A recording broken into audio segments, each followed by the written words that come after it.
Councillor Janet Goodwin.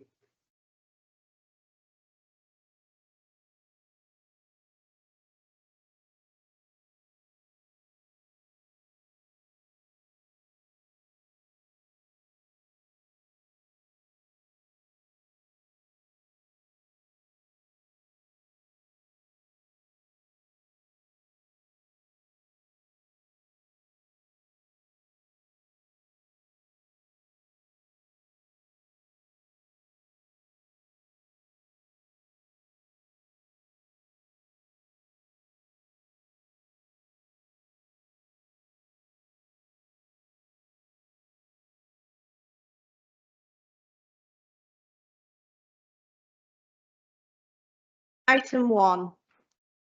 I would like to welcome you all to this very important meeting in Council's year. We will be, as a council, in the best interest of our residents, agree a balanced budget and set the council tax for the coming year. Let us have a constructive, useful debate at all times, conducting ourselves with dignity and respect. A reminder to please switch your microphones on before speaking and voting so that people viewing the meeting can hear you. I now move to item 2 on the agenda. Apologies for absence. Chief Executive, are there any apologies for absence in this meeting? Thank you, Madam Mayor. We've received apologies for absence from Councillors Bonner, Brooks, Jervis, Case Swinburne and Downs. Thank you. Declarations of interest. I will ask the monitoring officer to provide general advice to members on declaring interest with regard to the budget and setting the council tax. Monitoring officer will advise members. Thank you, Madam Mayor. Good evening, members.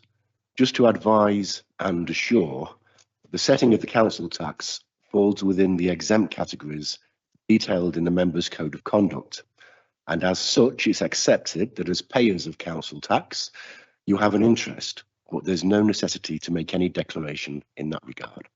Thank you.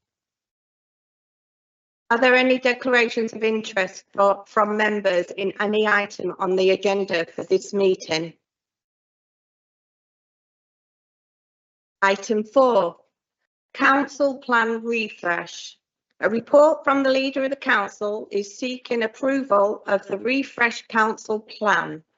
The plan was set to all scrutiny panels and their recommendations have been captured in the plan. This report was considered by Cabinet on the 11th of February 2026, where recommendations were agreed as set out for the report. Councillor Jackson, will you move the recommendations? Yes, thank you, Madam Mayor, and good evening, members. Members will remember that the 2025-2028 council plan was agreed by full council in December 2024, and this is the annual refresh of that plan. And as the Mayor said, it was considered by Cabinet in December 2025 and referred to all scrutiny panels for comment. And I'd like to take the opportunity to thank scrutiny for their input to the plan, and the feedback from the scrutiny panels is at Appendix A in the papers in front of you this evening. And where possible, the comments and suggestions from scrutiny have been incorporated into the refreshed plan. Madam Mayor, this plan reflects this administration's aims and ambitions for North East Lincolnshire.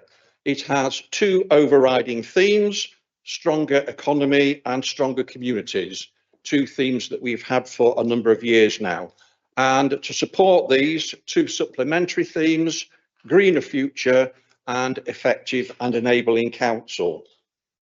One key feature of the refresh is the clear adoption of the Marmot framework for North East Lincolnshire, and paragraphs 1.3 and 1.4 of the covering report clearly set out the detail behind that.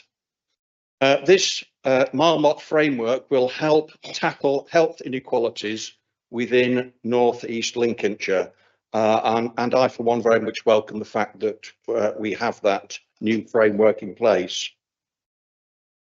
The priorities within the plan, of course, underpin the development of the budget proposals and service budget envelopes that feature in the next agenda item at tonight's meeting.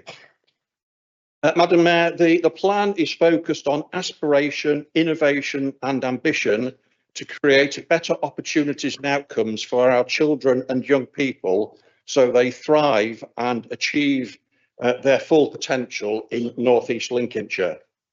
It also emphasises the need to work with partners and the community to achieve outcomes, something that I think as a council we're good at doing, but we need to make sure we continue to nurture those connections.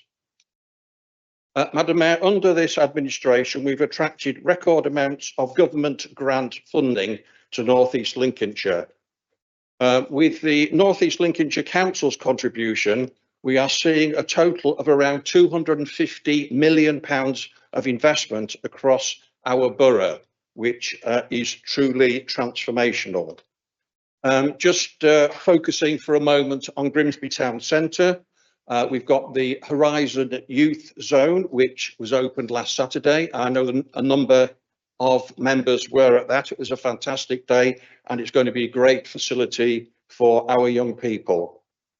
Just around the corner from there, we've got the St James House, which is now the Hive, a new business centre in the town centre, and we've got the Freshney Place leisure scheme, which is now at the stage where the frames are going up for the new development, and myself and the mayor were there at lunchtime, along with the interim chief executive, to sign the steel of the new framework which is going up there. That's the largest regeneration scheme we've had in North East Lincolnshire. We've also got housing on the Alexandra Dock. That project is just kicking off at the moment with Keepmoat. We've got a refurbished Riverhead Square where we're regularly holding events, and the transport hub on Osborne Street.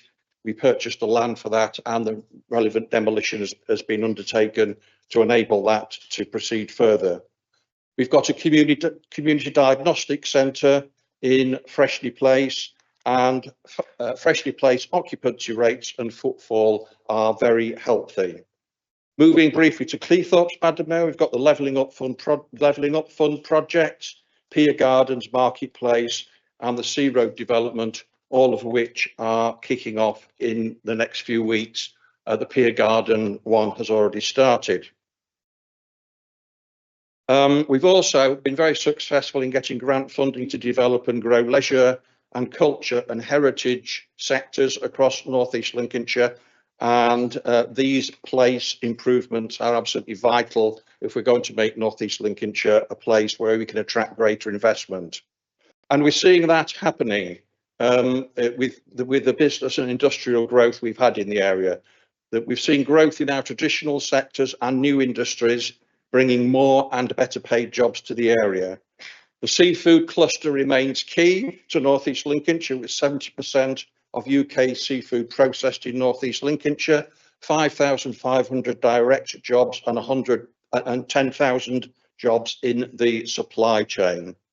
At the Port of Grimsby, we've got the largest operations and maintenance hub for offshore wind in the world, with major investments by Ørsted and RWE, with more to come.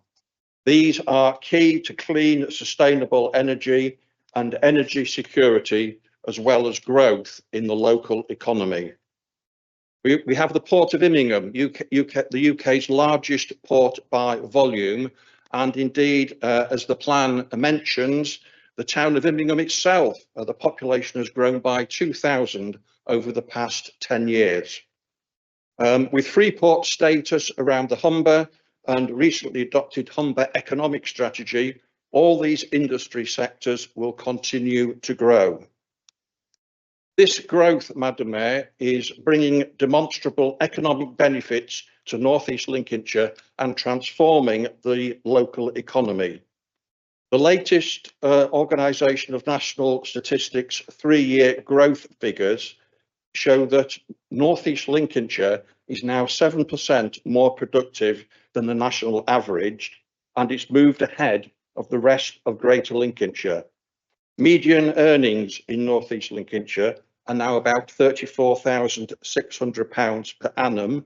That's the highest in the region and just below the national average.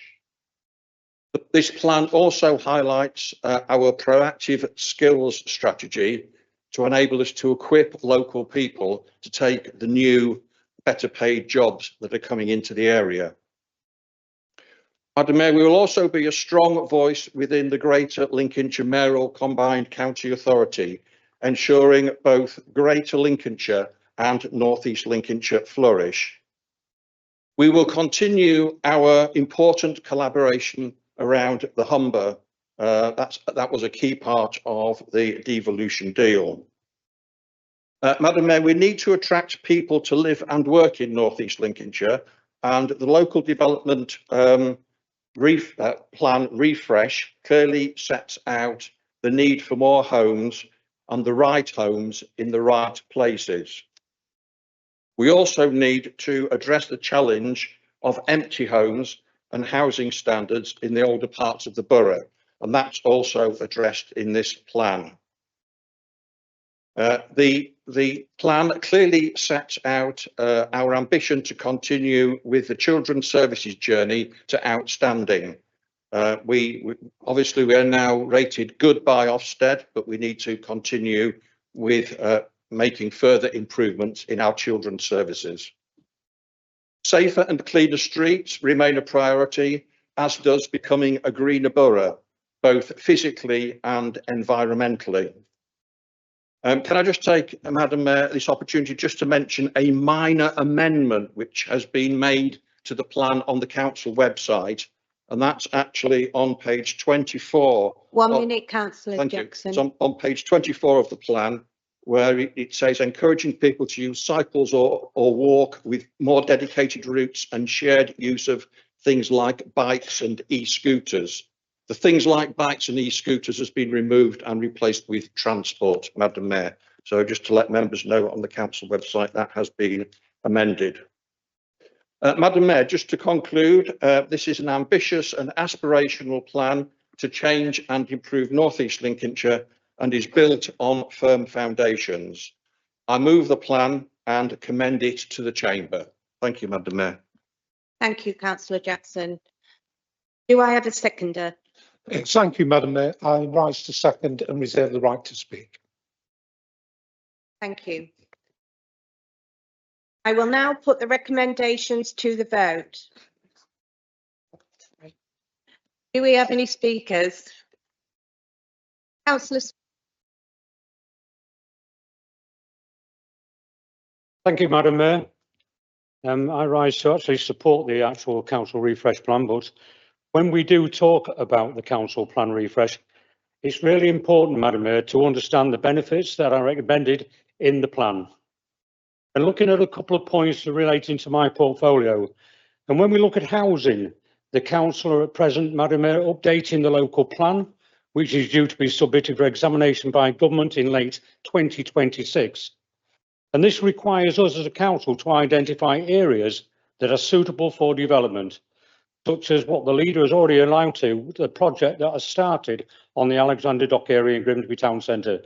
Quite ambitious, and I'm sure it's going to be well received by people of the borough. Living a healthy life is what we want for our residents. And again, as the leader has pointed out, the Marmot Principles guide us to create and develop affordable and energy efficient homes. And when we talk about offering the right accommodation, Madam Mayor, we must also recognise that some people need more support than others, such as mental health problems, addiction, and many other issues.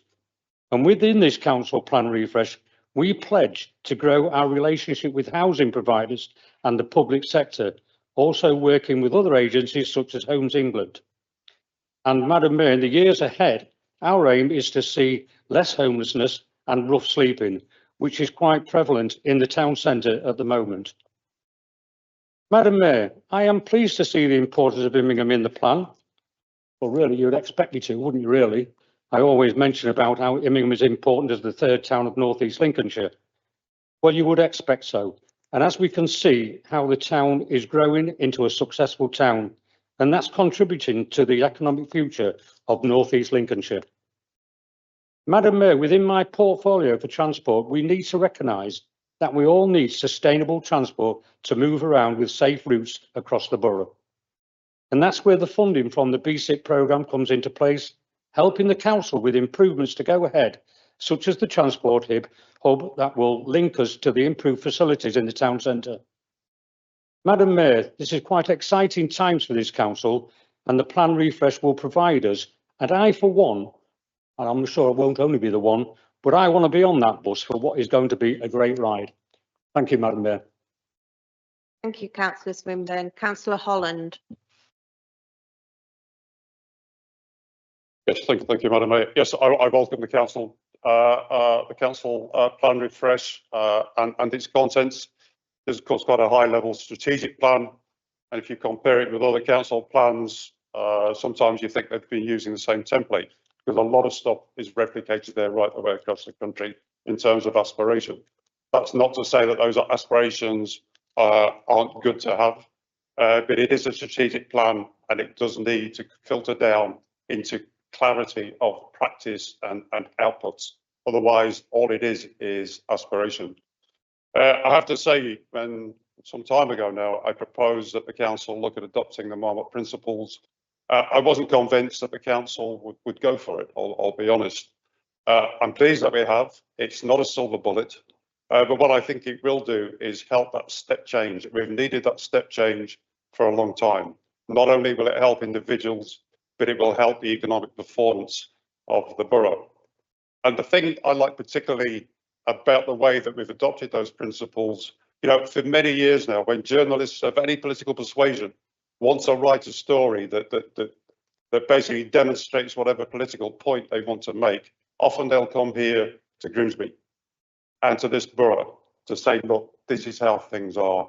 And they point out the levels of deprivation and crime and so on. But now, for the first time, well, not necessarily for the first time, but I think predominantly now, we can say, yes, we know that. We know that. And we, as a council, these are the steps that we've taken, not directed by government. This has come from within this council, and we're taking steps to address those problems. Thank you, Madam Mayor. Thank you, Councillor Holland. Councillor Shepherd. Thank you, Madam Mayor. Part of the safer and stronger economy for the refresh plan, I just want to give you my salient points of what I really think we need to drive forward. I want to further develop and enhance a proactive and punitive methodology in respect to the borough-wide public space protection orders. This is including the continued usage of the dispersal order prohibition to reduce incidents of large-scale antisocial behaviour, and the continuing development of public space protection orders in Immingham and a borough-wide PSPO for nuisance motor vehicles. To renew and enhance our place-based problem-solving model within the community safety partnership, that is really important we stay within that. To drive forward the partnerships approach in reducing the risk on the streets, parks and open spaces to nuisance motor vehicles. This is led through Operation Yellowfin. Officers from Safer Towns and communities will join force with Yellowfin as we move forward in the next year. Drive down rural crime and fly tipping through closer working relationships and the use of CCTV and drone technology to catch some of the scallywags and pirates that are out there who do the rural fly tipping. Continue to drive the clear hole build model of crime prevention on the Nunthorpe estate and a larger South Ward. This is response to disrupting organised crime groups and associated risks. Through intelligence-led problem solving and planning The upstream, when dealing with, protects against national policy, such as hate crime, immigration, and other issues such as flying the flag for North East Lincolnshire. Work closely with the Humber Gold model, supporting the Local Resilience Forum, the LRF. This recently highlighted with numerous protests from the town centre and in Immingham, it is important to allow residents to have their right of free speech, but we need to work behind the scenes to ensure community safety is upheld at all times. Further development, community cohesion across the community safety partnership and with North East Lincolnshire. It's been a community safety priority. Further enhance a victim-centred, trauma-informed approach across community safety services, ensuring people affected by crime and antisocial behaviour are listened to, supported and kept informed. Continue to work with Antisocial Behaviour Help, that's the Home Office, in driving the NELC offer of the ASB case review, formerly known as a community trigger. This is a statutory requirement through the Crime and Disorder Act of 1998. To continue to develop the proactive model of CCTV within the borough, both public facing and rapid deployment, ensuring our most vulnerable residents and communities are supported, and to drive the detection and prevention of crime in the borough. This including looking at all funding opportunities to increase this offer. To work closely with the Violence Prevention Partnership, the VPP, in delivering activities and interventions to reduce serious violence. This includes violence against women and girls, our nighttime economy and serious youth violence. This includes the representation of at strategic level and encouragement of developing external funding bids. And lastly, Madam Mayor, to work with the Office of the Police and Crime Commissioner, while they're still here, on external funding streams to support the development of restorative practice and justice within the borough, to support victims of retail crime and antisocial behaviour in our town centres. Thank you, Madam Mayor. Thank you, Councillor Shepherd. Any more speakers? Councillor Freeston. Thank you, Madam Mayor. My question was directed to Councillor Shepherd on the back of his speech just then. He said that the council will be working behind the scenes to protect, I think it was community safety when it comes to free speech. I just wondered if you could elaborate further on that, in what details that plan has. I'm sorry, Councillor Freeston, but this is not a Q&A session. Thank you. Councillor Harness. Thank you very much, Madam Mayor. I do rise to support the council refresh plan. Can I just say I go off piece just a little bit and say I am desperately concerned about the loss of an oil refinery just on the other side of the boundary. And I'm mentioning this because basically I had a 30-year career there, and I just want to offer my sympathies to all the people that were affected by the loss of the oil refinery. It will affect our area. I know people locally who work there. So I think within this refresh plan, we must do everything we possibly can to attract good employment, good jobs to this area. I hope that we can all achieve that as a combined groups in this room to bring that employment to this area. Thank you very much, Madam. Thank you, Councillor Harness. Any more speakers? Councillor Shreve. Thank you, Madam Mayor. Take a slightly different tack because I'm rising to pay tribute to all members in this chamber who contributed to the development of this refresh plan. And for the benefit of those people watching this meeting, I'll just point out what scrutiny panels did do. The community panel made 5 comments and included 3 recommendations. The Transport Infrastructure and Strategic Housing panel, 1 comment remarked. Children and Lifelong Learning, 5 comments including 2 amendments. Economy, Culture and Tourism, 2 comments and 1 amendment. Health and Adult Social Care, 2 comments. All of the panel's recommendations were incorporated in Refresh, a really great example of scrutiny in action. And on behalf of the Cabinet and everybody here, I'd like to thank members for their contribution to that. The plan reflects our ability to be a financially resilient and ambitious progressive council, unbroken and unbowed, and I repeat my support for the plan. Thank you, Madam Mayor. Thank you, councillor Shreve. Are there any more speakers? Councillor Jackson, you have a right to reply. Yes, thank you, Madam Mayor. First of all, thank you for my cabinet members who come in and put a bit more meat on the bones of what's in the refresh plan. Clearly, when I only have 10 minutes to introduce it, I can't go into that level of detail, so that was really helpful. Just with regard to Councillor Holland's comments, and I thank him for his support this evening for the plan. There are actually a number of links within the refreshed local plan which will take people through to other policies and strategies within the council, which again help to demonstrate how we're going to deliver some of the strategic aims of the council plan. And like Councillor Holland, I don't see the Marmot principles as being a silver bullet for solving all our problems. I have to say, when the idea was first brought forward, I was a little sceptical about whether or not we should adopt the Marmot framework. But having been part of the Health and Wellbeing Board, where we've discussed it on a number of occasions now, I do think it will be a positive move in the right direction to be able to help us to address some of the health and health inequalities and health problems in general that we have across North East Lincolnshire, and I'm looking forward to hopefully seeing that helps us to move forward, improving the health of the local population. So I think that's a very positive move. Thank you, Madam Mayor. Thank you, councillor Jackson. I will now put the recommendations to the vote.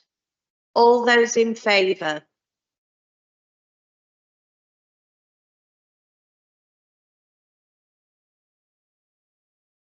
Item 5, Budget and Medium-Term Financial Plan 2026 to 2027 to 2028 to 2029. A report outlining how the council plans to deliver the agreed financial strategy over the coming 3-year period. This report was considered by the Cabinet on the 18th of February 2026.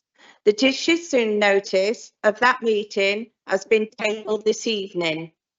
May I remind members that the Leader of the Council has up to 20 minutes to present his budget speech. Councillor Jackson, would you now present your speech, please? Yes, thank you, Madam Mayor. And I rise to propose the budget and medium-term financial plan in line with the recommendations that are set out in the Cabinet decision notice from yesterday afternoon's Cabinet meeting. And can I take this opportunity to thank the officers and staff of the council who put in such a lot of work to getting this budget to this point tonight, and also elected members who've been involved in the various layers of scrutiny that have gone into developing the budget and medium-term financial plan. Now, this budget and medium-term financial plan delivers the ambitious and aspirational council plan that we just agreed a few minutes ago. The two obviously very closely linked and are aligned with this administration's priorities. That's making North East Lincolnshire a better place for all, particularly our children and young people as they grow up.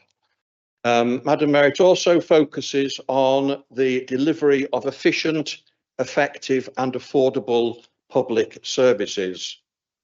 The capital programme within the MTFP focuses around the delivery phase of the major regeneration projects in both Grimsby and Cleethorpes, and I did mention those on the previous agenda item. Much of the funding for these projects is grant fund monies from the previous Conservative government. Madam Mayor, we got a 3-year settlement this year, which is very positive. It's the first time that's happened for a number of years, and it obviously makes it easier to plan ahead and reduces risk and uncertainty. So that's very positive. It follows the government's fair funding review that did lead to an increase in funding for North East Lincolnshire, perhaps not as generous as we had hoped for or initially expected, but welcome nonetheless. The increase in revenue support grant is phased over 3 years, so we don't feel the full benefit of the increases until the 28-29 financial year. Many of the previous standalone grants, as you could call them, have now been rolled into the revenue support grant. And again, that does simplify things and reduces administration. There's also been a business rate reset by the government, resulting in a revised business rate baseline. Members will be aware that this has caused significant concern within certain business sectors, particularly the hospitality sector, and has led to a partial U-turn by the government to try to help the pub sector. Madam Mayor, the final financial settlement for the 2026-27 financial year has delivered a 6.1% increase in funding for councils in cash terms. However, this is not as generous as it might appear, as it assumes a 5% council tax increase. So there's certainly some smoke and mirrors going on here.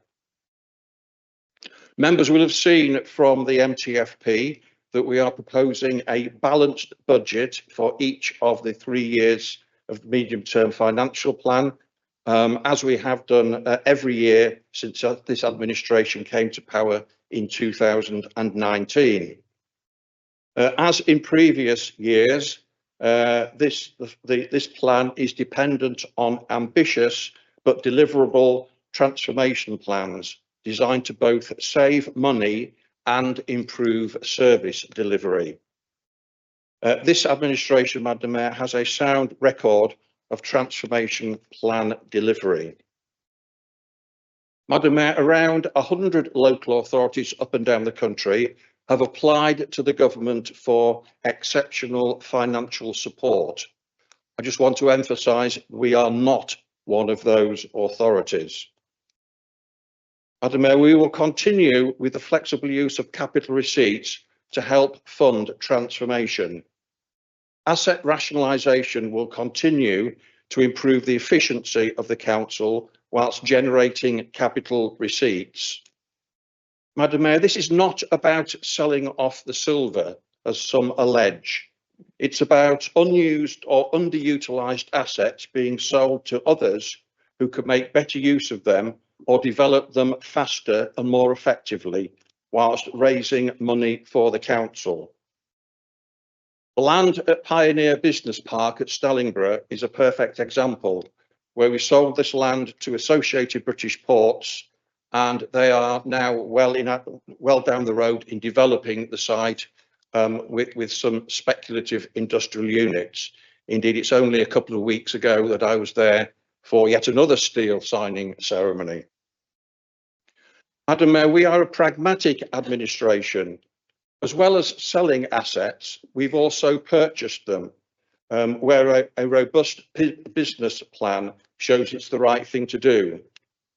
This is sometimes in the teeth of opposition from those who criticised the alleged selling of the family silver.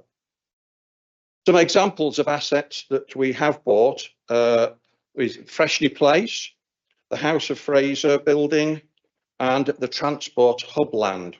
All of these assets are essential for this administration's transformational plans for Grimsby Town Centre. Madam Mayor, as with previous budgets from this administration, there is no reduction in frontline services. This is in contrast to many other local authorities up and down the country.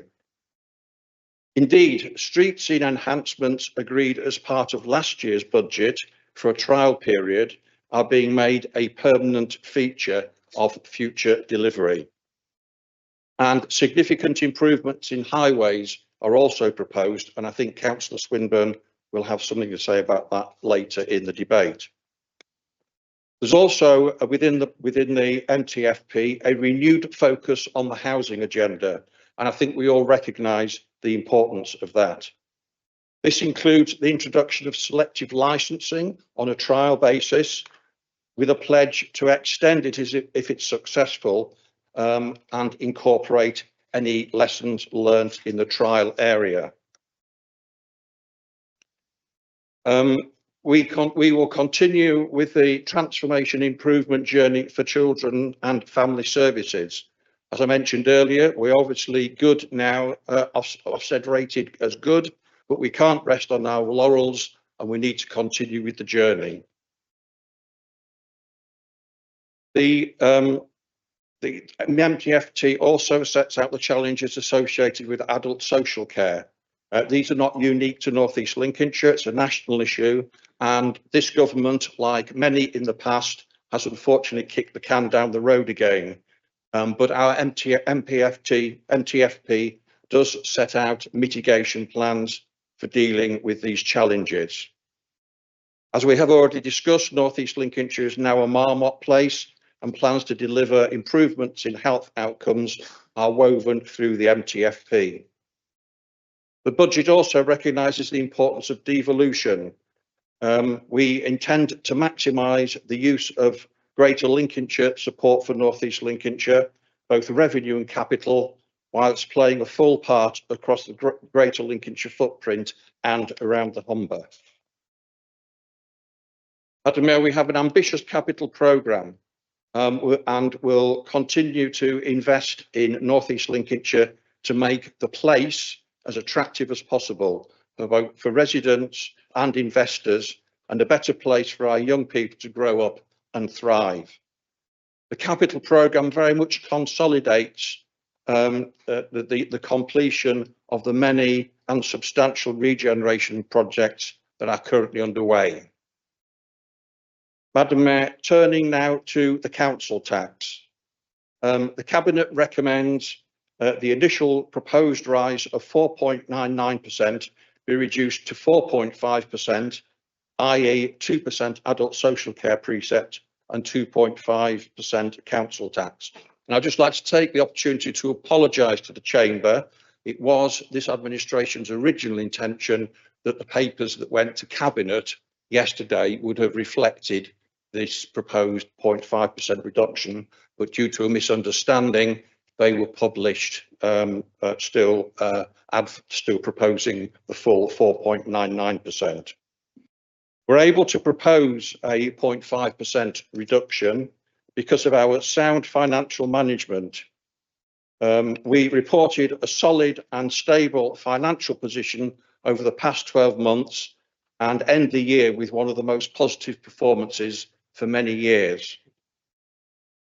In face of continued challenges for all local authorities, here in North East Lincolnshire, we have and continue to transform services, lead regeneration and drive change whilst being prudent and sensible. We also understand the cost of living pressures on many households, and that's another key driver for holding down council tax.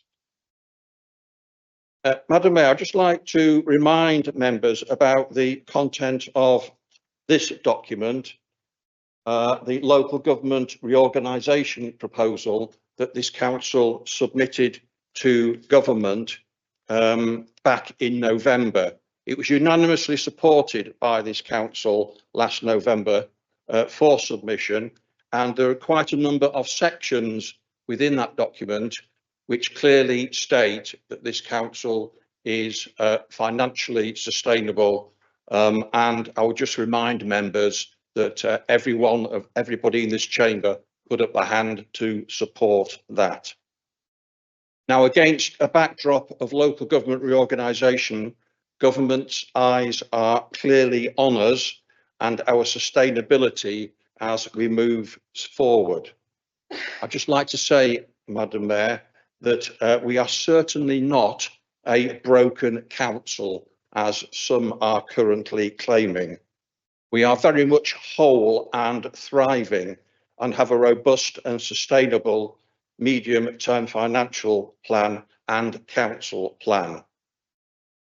Madam Mayor, despite a range of social, economic and demand-related challenges, this budget and medium-term financial plan focuses on maintaining financial sustainability by harnessing the area's economic and regeneration potential, expanding the local tax base and delivering efficient, effective and affordable public services. I commend it to the council and hope that members will support it. Thank you, Madam Mayor. Thank you, Councillor Jackson.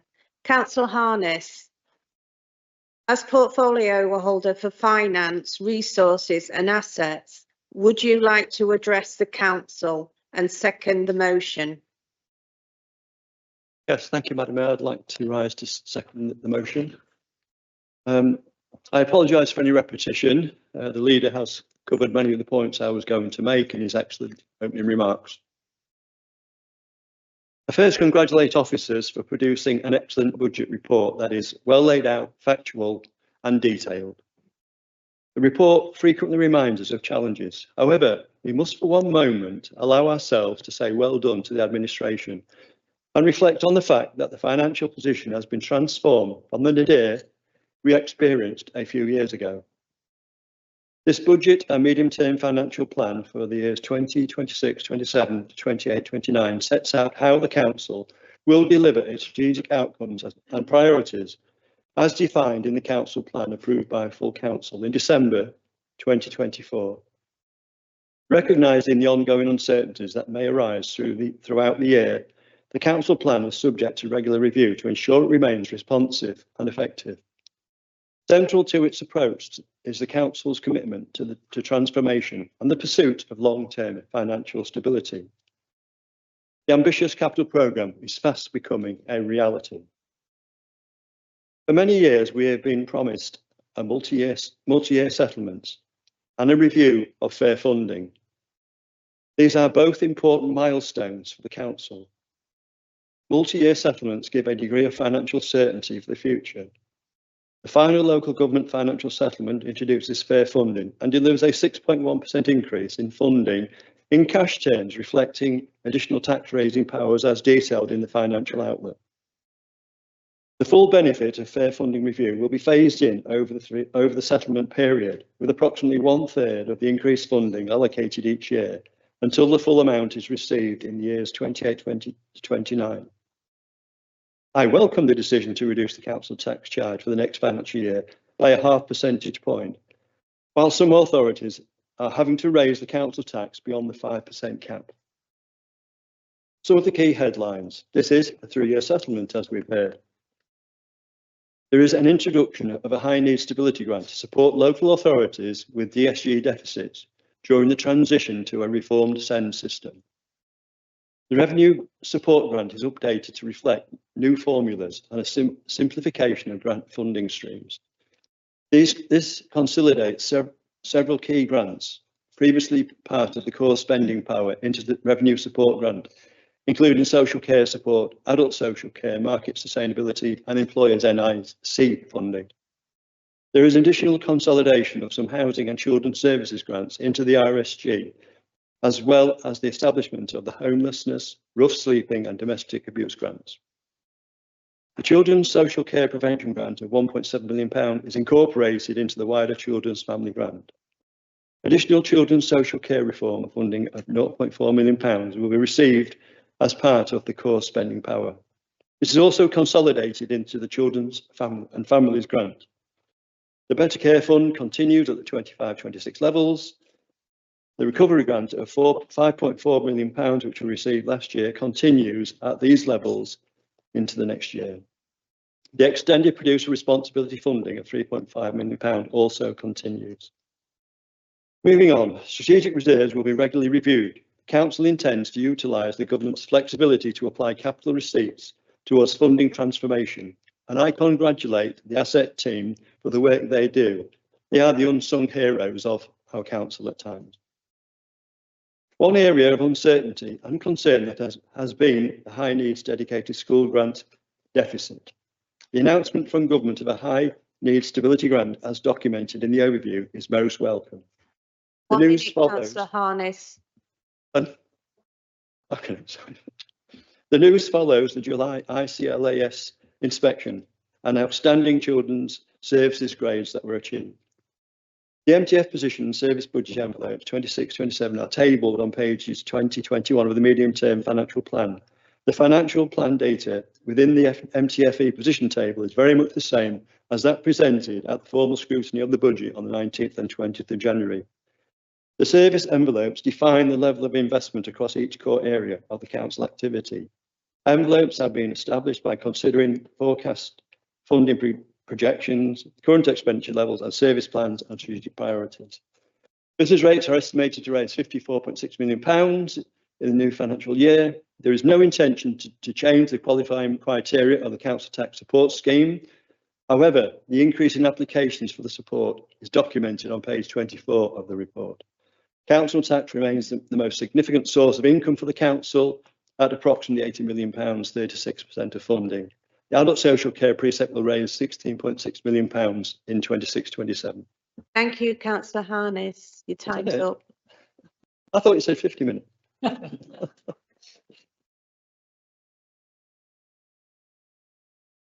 Councillor Clough, as the leader of the principal opposition group, would you like to address council? Thank you, Madam Mayor. This isn't going to take long. I'm pleased to stand here this evening to welcome this budget and the positive direction it sends for our borough. Over the years, our council, like others, has faced many challenges. Through determination, collaboration, and an enormous amount of hard work behind the scenes, we've become a small but strong council, one that has time and again punched well above its weight. That success does not happen by accident. It is the result of the dedicated officers and the committed members working together with professionalism and care. I want to place on record my sincere thanks to our officers and fellow members for their continued effort and resilience. Our council is made up of people who live here, work here, and raise their families here. We are deeply invested in this borough because it is our home. We understand the pressures our residents face, and we share their hopes for a thriving community. Now we must build on that success. This budget is not just about balancing figures on a page, it's about ensuring that residents can see and feel the difference in their day-to-day lives. It's about delivering services that matter, protecting what's important, and continuing to strengthen our borough for the future. Let us move forward together with confidence, ambition, and a clear focus on making a real difference for the people we serve. Thank you. Thank you, Councillor Clough. As members are aware, there has been several proposed amendments to the budget, and they have been circulated by email to all members in advance and also tabled this evening. Taking them in order of receipt, Labour, Independent and Liberal Democrats, I would like to thank all members for the constructive openness in which these proposals have been dealt with. May I did indicate to speak on the budget proposal. Oh, I didn't see you, sorry.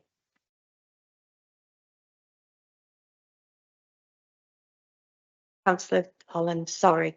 Thank you. My fault, Madam Mayor. I should have been a little bit more demonstrative. Just on the budget and scrutiny of the budget. So the leaders talked about layers of scrutiny, and indeed there were layers of scrutiny. Members put in many hours of scrutiny into the budget, informal scrutiny, formal scrutiny, briefing just the other night. And all that should have been geared around a consensus budget. But what we've seen, actually, the decision to reduce the council tax increase by 0.5% has had zero scrutiny. The budget proposal in the agenda was quite clear with all the supporting MTF papers. That's what we went into scrutiny to look at. And if there'd been any indication that in terms of welfare of the residents, that we as a council should look to reduce that, that should have been put on the table from the very beginning. If that's what the motive is, to go into our reserves again, to reduce the council tax increase by 0.5%, why wasn't that on the table from the outset? Why are we only saying this here tonight? Because members should have had an input into that. Because yes, it's £462,000, that's the difference. If we look at what happened 3 years ago with a 1% increase, that means the cumulative impact on the available spend to this council is now £1 million per year, every year. It's cumulative moving forwards. And we could have said, okay, £462,000. Yes, we agree with it, or no, we don't, actually. There are real pressing things that we need to spend that money on, we need to invest in. We're still 1 million visitors per year down in Cleethorpes compared to where we were COVID.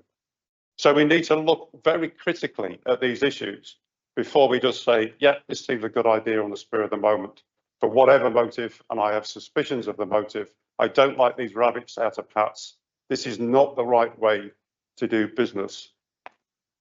I worry about the impact this will have on our relationship with government as we move into local government reorganisation. So government was quite clear, yes, 6.1%, but we expect you to put in some of that money. And that's on that basis, they gave a 3-year settlement. And as we move forward over that 3 years, actually, I think that's quite a generous settlement to this borough. And I think we're lucky, actually, we're an independent borough and we will benefit from that in terms of fair funding. This is what the Minister said. The Minister for Local Government and Homelessness said this: by fixing the link between funding and deprivation, we're giving local areas the tools to create opportunities, support families and rebuild the services that hold communities together. This is how we deliver a fairer Britain where everyone has the chance to succeed. I don't think anybody can argue with that, but that's the government's intention. And my concern is, I know it's only 0.5%, it's still a fairly considerable chunk of money. We're going to have to go to government at some point, and we're going to need our begging bowl out to get capital funding. For things like the transport hub, baby libraries and other capital projects, we're going to rely on capital funding. And my concern is when we go to government and say we would like some capital funding for this, they're going to say, well, actually, you seem to be doing okay. We've seen what you've done in your council tax increase. Actually, we've got other areas that are not in such a favourable position. And actually, you're going to have to go to the back of the queue a bit. And then where does that leave us? Because we don't have the budget for that capital spend. So I think this 0.5% reduction, I think it's short-sighted, frankly. And I'm very, very disappointed that it's here now in this meeting with no opportunity for scrutiny. 1 minute, chance. Councillor Holland, 1 No minute. chance to discuss it openly and say, let's have a look at it as a council and reach a consensus on this. I just don't think this is a professional way to do business. Thank you, Councillor Holland. Yeah. May I remind members that your speeches should be confined to the budget and specific amendments. Councillor Mill, you now have 10 minutes to propose your amendment. Thank you, Madam Mayor. They say that you are never more than 5 metres from a rat. I can see a few members looking a bit nervous. Adapting this saying for large parts of North East Lincolnshire, you could also say that you are never more than 500 metres from fly tipping, never more than 200 metres from piles of litter, and never more than 50 metres from piles of dog waste on pavements. Now, those last 3 distances were for illustrative purposes only, but I'm sure members would agree that we face real challenges in certain parts of Lincolnshire: rats, fly tipping, litter, and dog waste, all of which are serious concerns raised by residents regularly, be that during canvassing sessions, ward surgeries, conversations on the street, or via email. The Labour Group has carefully considered the budget that has been presented today, and we feel that it is not ambitious enough in offering support for households, support for communities, and support for the local economy, Madam Mayor. We have therefore proposed an amendment to the budget that consists of 12 changes we would like to see implemented in an effort to offer support to residents of North East Lincolnshire. First 5 proposals are to support households. Firstly, we propose a review looking at demand for pest control services across North East Lincolnshire. And whilst that review is ongoing, we propose a trial of sewer baiting, a practice that Anglian Water no longer do. Secondly, we also propose a free large item collection by North East Lincolnshire Council on a trial basis. Initially means tested, but our vision is for scrutiny to recommend a universal service in the long term, if data supports this.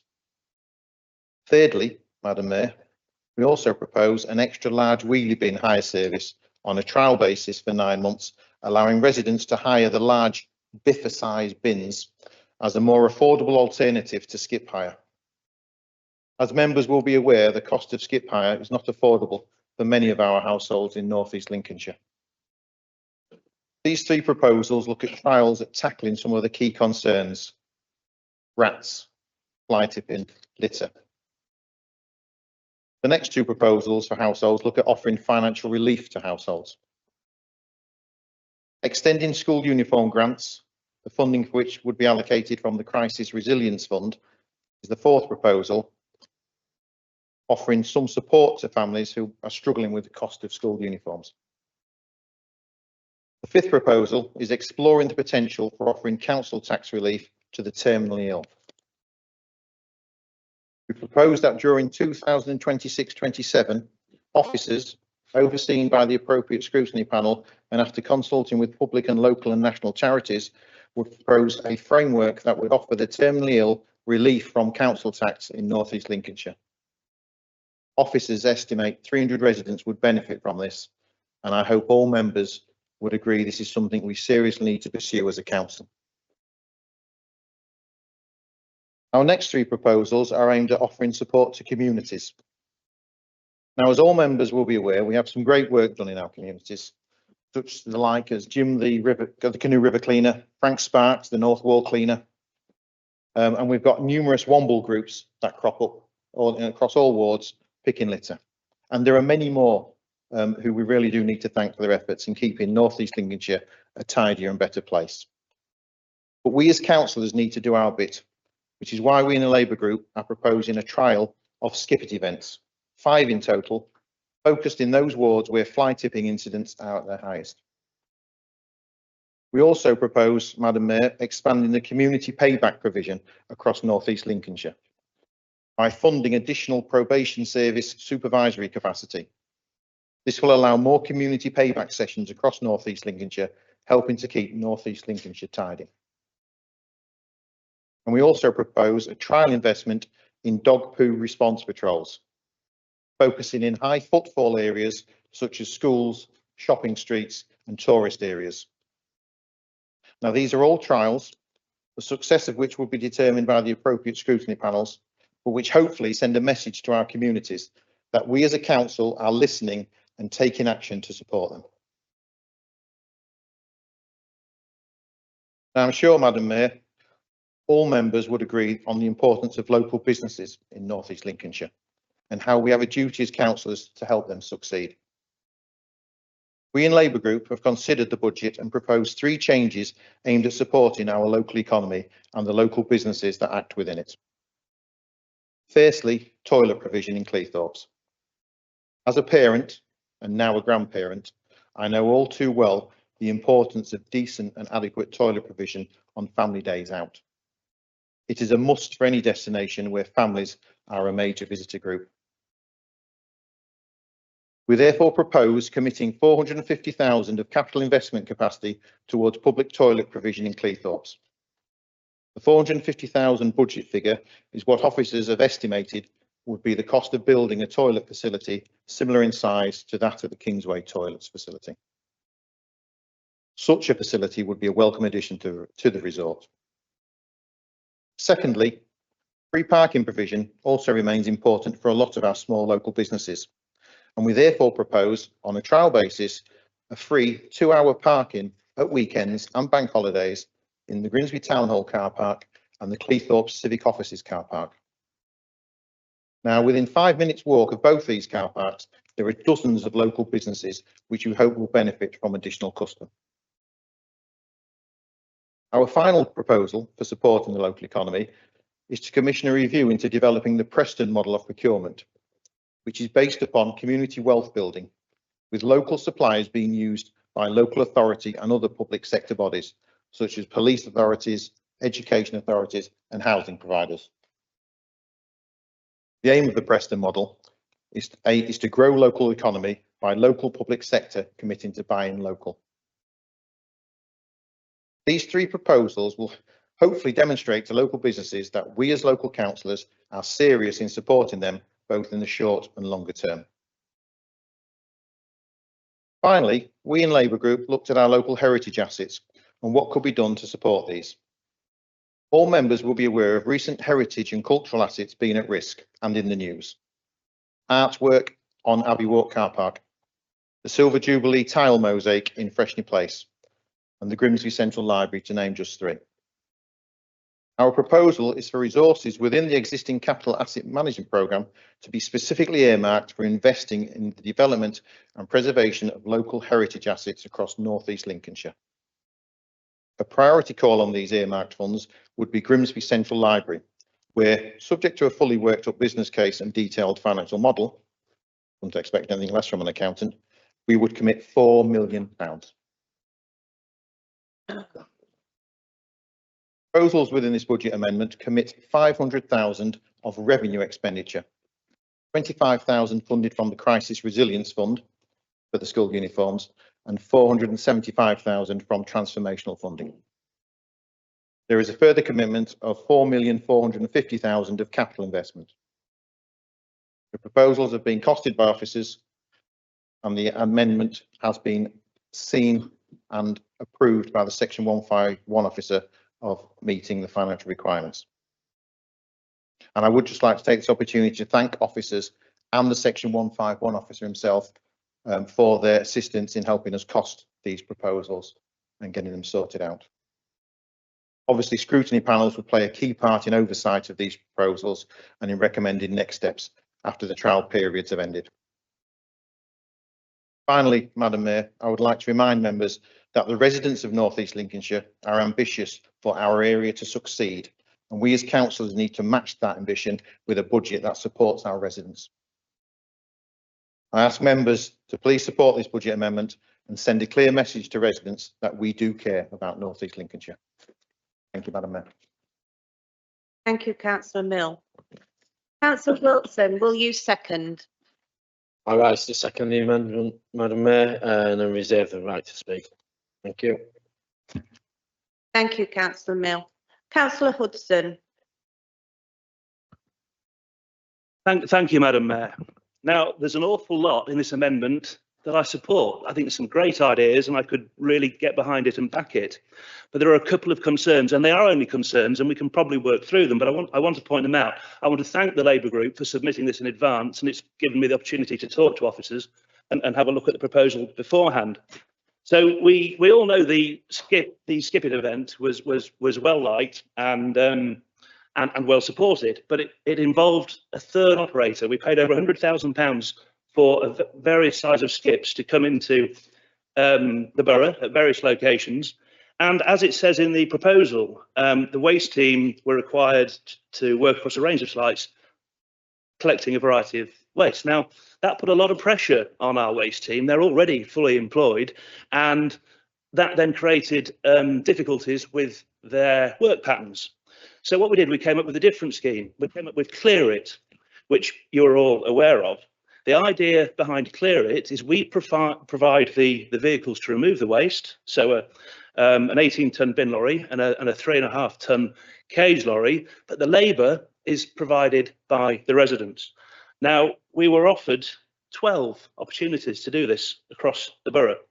Several people expressed an interest, and when it was pointed out that the labour had to be provided by the community themselves, a lot of them unfortunately dropped out. They wanted us to do it. They wanted our hard-working waste teams to go and do it. Now, not everyone. We did have success in Park Ward and Sydney Sussex. Well done to the councillors for there for organising 2 Clear It schemes. Councillor Besant has a scheme organised for March, and Councillor Shutt also has a proposal in the pipeline. So we know it can work. So clear it. You're getting the community to invest their time and effort in the clear up. And I think when you do that, they are far less likely to allow people to fly tip again. They are more likely to shout at them or report them or do something to protect the space they've cleared. So, and we don't have that great cost in hiring the skips. We can do that with our own vehicles, and we can do it when our waste teams fit it in. The dates are organised when they have the available staff, as we know now that March, Councillor DeSantis has organised a date. So I don't want this budget to fail tonight. And as I said, there are good things in there, but I wouldn't want to agree to something that when I think we've already got a better scheme that's currently working. And as I've said, we had 12 opportunities to do this. Only 4 have been used. There are another 8 if we could persuade the residents to provide the manpower, which we know some of you have already done. So that was my first concern. The second concern was the hiring out of the bins, the large bins.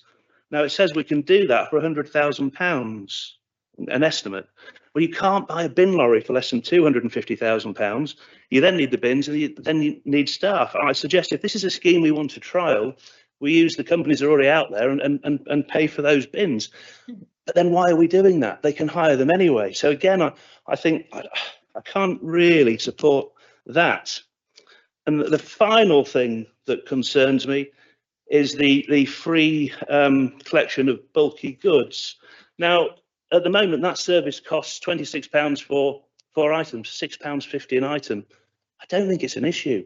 You know, you might not have 4 items, but you can talk to your neighbours. You can put 4 items together, pay the £26. It's £6.50. It's not a lot. I think if we offer that service for free, people will use it. I would use it rather than taking it to the tip myself. So we could end up swamping the service with requests for bulky items, and it's not nearly necessary. I think people can find £6.50 or £13 for a fridge. 1 minute, Councillor. So they're my concerns. I hope we can work around them, and I hope we can get this budget through. Thank you, Madam Mayor. Councillor Jackson. Yes, thank you, Madam Mayor. First of all, many thanks to the Labour Group for all the effort and time you put into developing these proposals, and certainly, in principle, I'm pretty happy to accept most of them. I hear the concerns expressed by Councillor Hudson, and of course it's his portfolio area, but I'm also reassured by the fact that most of the street scene and environmental schemes you are proposing as part of your budget amendment are trials and will be assessed by scrutiny at the end of the trial period. So we will, for example, find out whether or not there is a demand for the Skip It service and how effective it's been. And in terms of collection of bulky waste, we will be able to have some sort of an assessment, hopefully, as to whether or not that has reduced fly tipping. So I'm all in favour of having these trials if we then have the data to fully assess them and decide whether or not they're effective. In the same way as we did when we had the street scene proposed at last year's budget setting meeting by the Liberal Democrats, and we ran a trial on that, and that's proved to be successful, and we've continued with that as a substantive part of the council services moving forward. So I welcome the fact that we're taking the opportunity to have a look at some new ideas and see how well they operate, and on that basis, I'm prepared to be open-minded and see how they go, and no doubt Councillor Hudson we'll keep an eye on them as well as portfolio holder. With regard to the council tax relief on the terminal, I think that's a really good idea, and I'm more than happy to fully support that. I notice with regard to the public toilets proposals in Cleethorpes, again, you are proposing to do some research and make an assessment of whether or not there's a demand for additional public toilets in Cleethorpes. I mean, anecdotally, we hear that there is, but bear in mind the fact that the new C Road building will include state-of-the-art public toilets, which obviously will be a major improvement for that part of the resort. But I welcome the fact that we're looking at where else we might need them and if we need them. So again, you know, hopefully any decision, well, we know any decision will be backed up by robust research and a robust business case before we go ahead with it. I will just take the opportunity to remind members that it was this Conservative administration that made the toilets in Cleethorpes free back in 2020. Before that, anybody who was using them was having to pay for them. With regard to the proposal around a fund for culture and heritage assets, again, I'm prepared to be open-minded about this one. I would remind members that this administration has spent a lot of money in recent years on heritage assets at risk and ensured that we have restored those and brought them back into use. But if there's the opportunity, again, to be pragmatic with other ways to protect heritage, I'm happy to look at that. And I also welcome the fact that if your proposal around putting capital aside for the central library, again, is based on having a business case to justify the expenditure on the library. So again, I don't see any problem with earmarking money for the central library, provided that we have got a solid and robust business case before we decide to go ahead and use that money. So on balance, Madam Mayor, I'm more than happy to support this clutch of amendments. Thank you, Madam Mayor. Thank you, Councillor Jackson. Councillor Henderson. Thank you, Madam Mayor. Just wanted to say very quickly what a fantastic paper I thought this was. It's really well thought through. It's supported financially. I think it's a brilliant piece of work.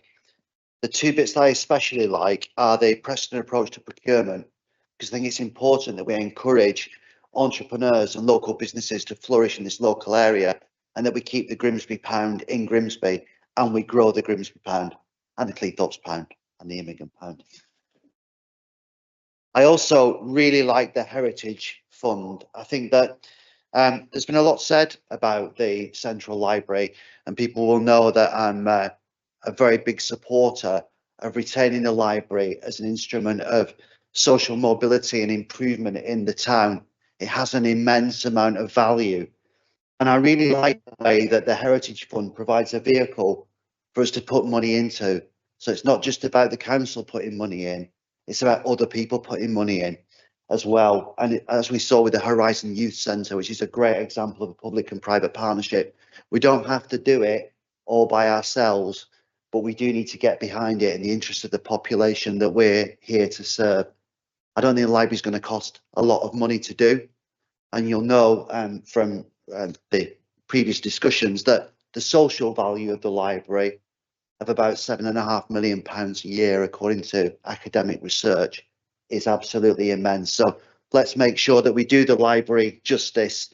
And the £500,000 reduction in council tax rates equates to about £3 a head of population, and £3 buys you a copy of this week's Private Eye.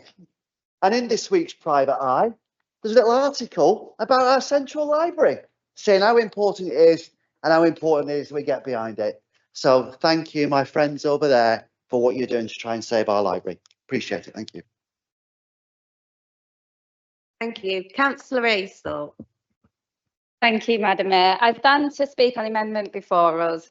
The Liberal Democrats welcome the intent behind much of what is proposed, because the issues referenced here are real ones. Fly tipping, dog fouling, pest control. These are the things residents talk to us about all the time. So it's absolutely right they're part of this budget debate. And there are sensible elements here, particularly the use of time-limited trials with scrutiny oversight, because if we're going to take on a different approach or try something new, it is right that we test it properly, collect the evidence, and then decide whether it actually works. From a financial perspective, the Section 151 officer has confirmed these proposals sit within the overall budget framework, and that is reassuring.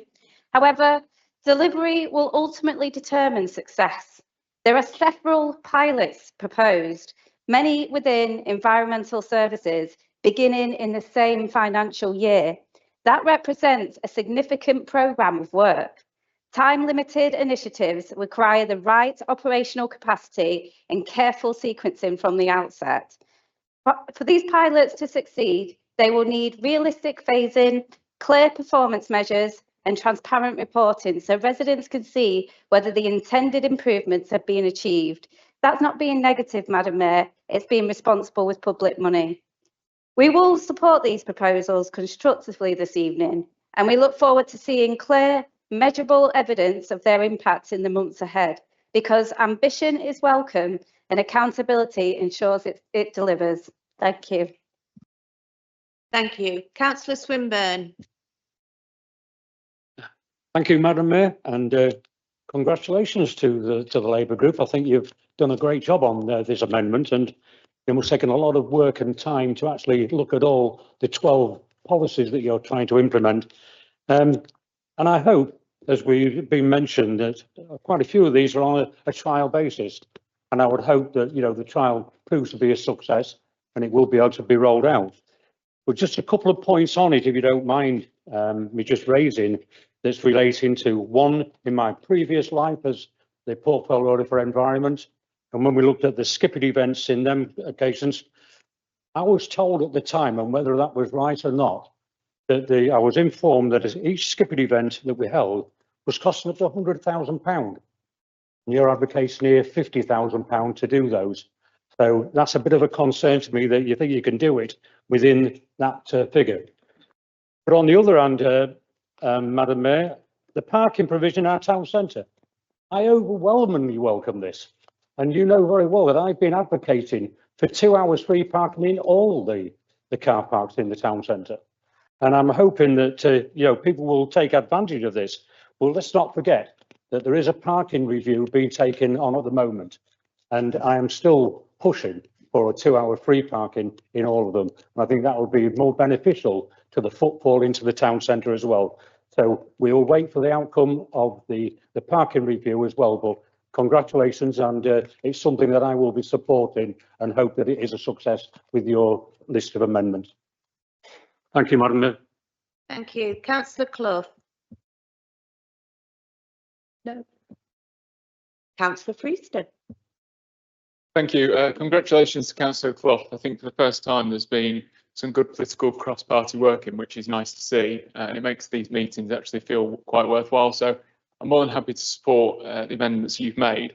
My only concern is with item 1.2, means testing for people to get the free collection. My issue with that is, once again, is people claiming universal credit that are getting the freebies. People are going out, and I know some people work on universal credit, but the average person who's not claiming universal credit, who's above the threshold, they're once again being hammered, and it's just one more thing that they've got to pay. Moreover, it seems a little bit unfair that those paying higher council taxes without any council tax discount are the ones having to yet again pay for these collections, but presumably those who are getting council tax discounts, they would be getting free collections. So I think it is a little bit unfair. It's once again a kick in the teeth to hardworking, as my leader calls it, alarm clock Britain. So if we can just have a review of that, and it's to the benefit of literally everybody, a lot of people in the town. I see that you say that after the trial you would like it to be universal. For me, it's either got to be universal or not at all. Thank you. Councillor Crafts. Thank you, Madam Mayor. Disappointment first. We have scrutiny panels, we have a budget scrutiny and politically point scoring coming out on budget night. Really, we could have got all this sorted. I think they're all excellent, okay? And I think my colleague there mentioned cross-party agreement. It is. These affect us all. Don't forget Immingham. I love to skip it. We've talked about that. If it is not, if we can do one in there, I'd love to help that. However, I'd love to have seen these come out in scrutiny. It would have been far easier. We might have been actually closed and voted a budget through before 8 o'clock. So thank you very much. I think they're great ideas for a cross-party agreement. Thank you. Thank you. Councillor Besson.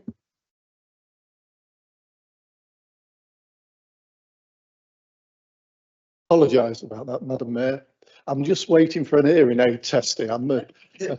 And I'm waiting for some new hearing aids in. So I even struggle to hear my own colleague at the moment. But to be honest, thank you, the Labour group, on this one. I really welcome it. I'm a little bit of disagreement with Councillor Hudson about the Skip It event, because I can remember the one we had in Grant Forrell Park. 30 tonne of waste was removed. Yeah, there will be some cost to that, but the community involvement in that, I can visualise kids at this moment in time, as there was doing, pulling wheelie bins down the street with waste in, pulling shopping trolleys or pushing shopping trolleys down the street. Let's bring it back. I really welcome it. And I hope Exactly does the same. I also welcome the large bins because, like Councillor Mills says, you're only a few yards away from fly tipping. The councils on the East Marsh, we occasionally, well, nearly every week, we can report as many as 70 or more lots of fly tipping in the ward. This will hopefully resolve some of it. It will do. Will hopefully resolve some of it. I'm fed up of seeing black bin liners full of waste in front of people's property. In actual fact, we need stronger enforcement, because if we see 10 black bin bags in front of a property, we know where they've come from. I can remember going out with Councillor Swinburne around the ward. He saw a great big fridge freezer in a street. He says, I know where that's come from. I agree with Councillor Swinburne. I knew where it come from because you couldn't lift it too far. You couldn't. It had to be from the house we saw it from. We need stronger enforcement as well to work alongside these proposals, and then we might just get it right. We might do. And let's move forward with it and bring some pride back to our area. Bring some pride back to our area. Thank you, Madam Mayor. Thank you. Councillor Morland.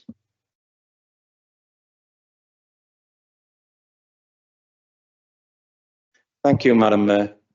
I'm not going to repeat what's been said, but it is good to see that we've actually been acknowledged, because we've actually provided some budgetary guidance, and I'm proud of my colleagues for working on this, especially Councillor Mills and Wilson. They put in a lot of hard work, and it's brought through, and I'm glad to see that it's been generally well received by the lead group.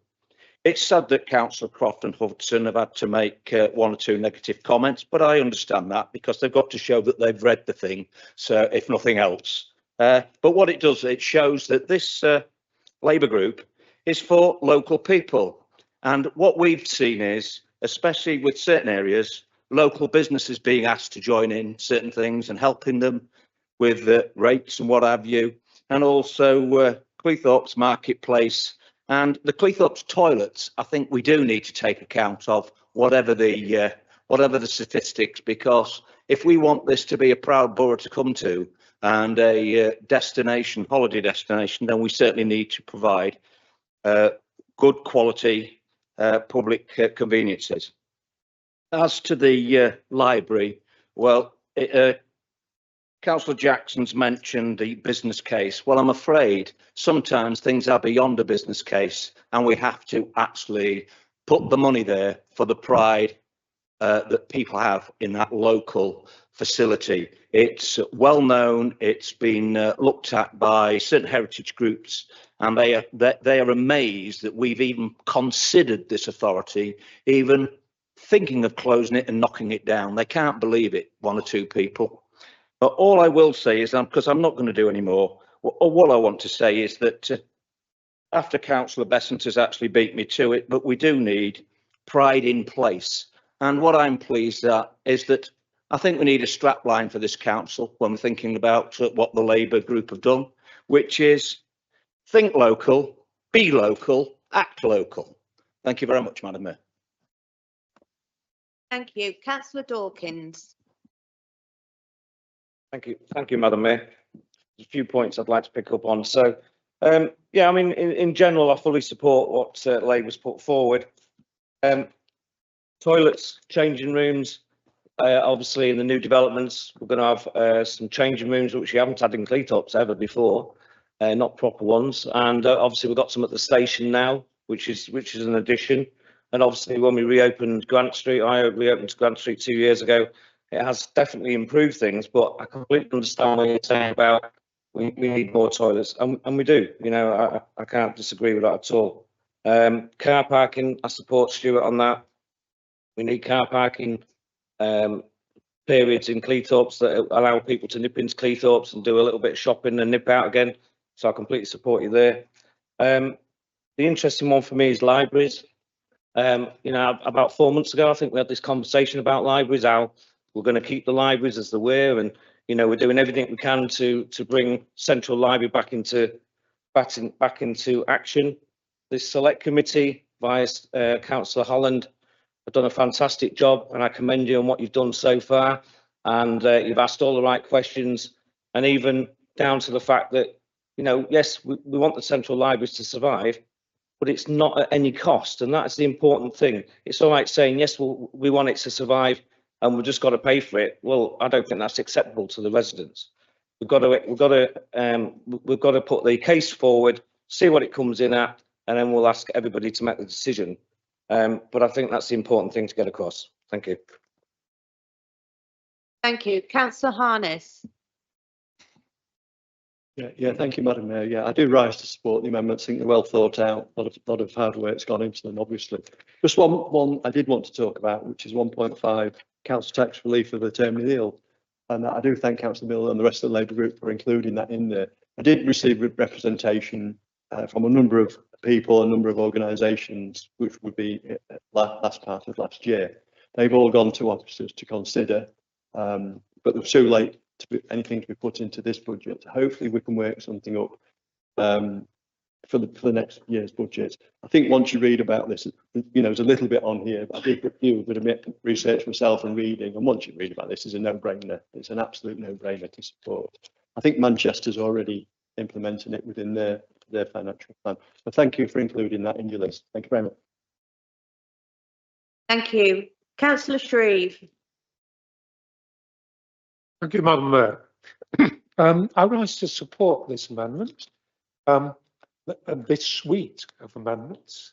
And we do have to take them as a package. We can't cherry pick those that we like and those that we don't like. And I'm sure Councillor Hudson and my other colleagues who have reservations about individual schemes can have constructive conversations at the appropriate time to follow up on their comments. But intrinsically, we have to support this because it complements what we're doing as an administration. I absolutely support the street scene initiatives, which do complement our existing schemes. I absolutely support the proposal to offer council tax support for the terminally ill, which I'm aware many other councils have already done. I must say, having a reservation, I'm not too sure about dog poo. I'm really not too sure about dog poo. We should be careful about promising to pick up dog poo, because I think it could encourage owners of dogs to behave irresponsibly more than they are doing at the moment. So let's run the trial and see what happens. I hope we don't get our fingers too sticky on this one. I'm sure it's worth noting that the cost of these schemes is £500,000 revenue, which can only be afforded given that this council is fiscally responsible and resilient and can afford to do this. So thank you very much for the proposals, and I fully support them. Thank you. Councillor Linley. Thank you very much, Madam Mayor. Fully support the amendments, and well done for Labour for actually getting these out, and I think it is well appreciated by all across this chamber tonight. As the chair of the Health and Adult Social Care Scrutiny Panel, the one item that particularly caught my eye was 1.5 around the council tax relief. or terminally ill. This is probably overdue, I think, because we see families, particularly in our more in the vulnerable areas, where they're on low incomes, and where the actual person who is terminally ill will have lost the job, so they have had a reduced income to that family, and then subsequently the carer, the partner, husband, wife, whatever, will have probably reduced hours to care for them. And I think we simply need to act on this. It says that there's the reckon it's up to 300 residents across NELC. I suspect it's probably more, but it's good to see that there's no impact in the 26-27 income year.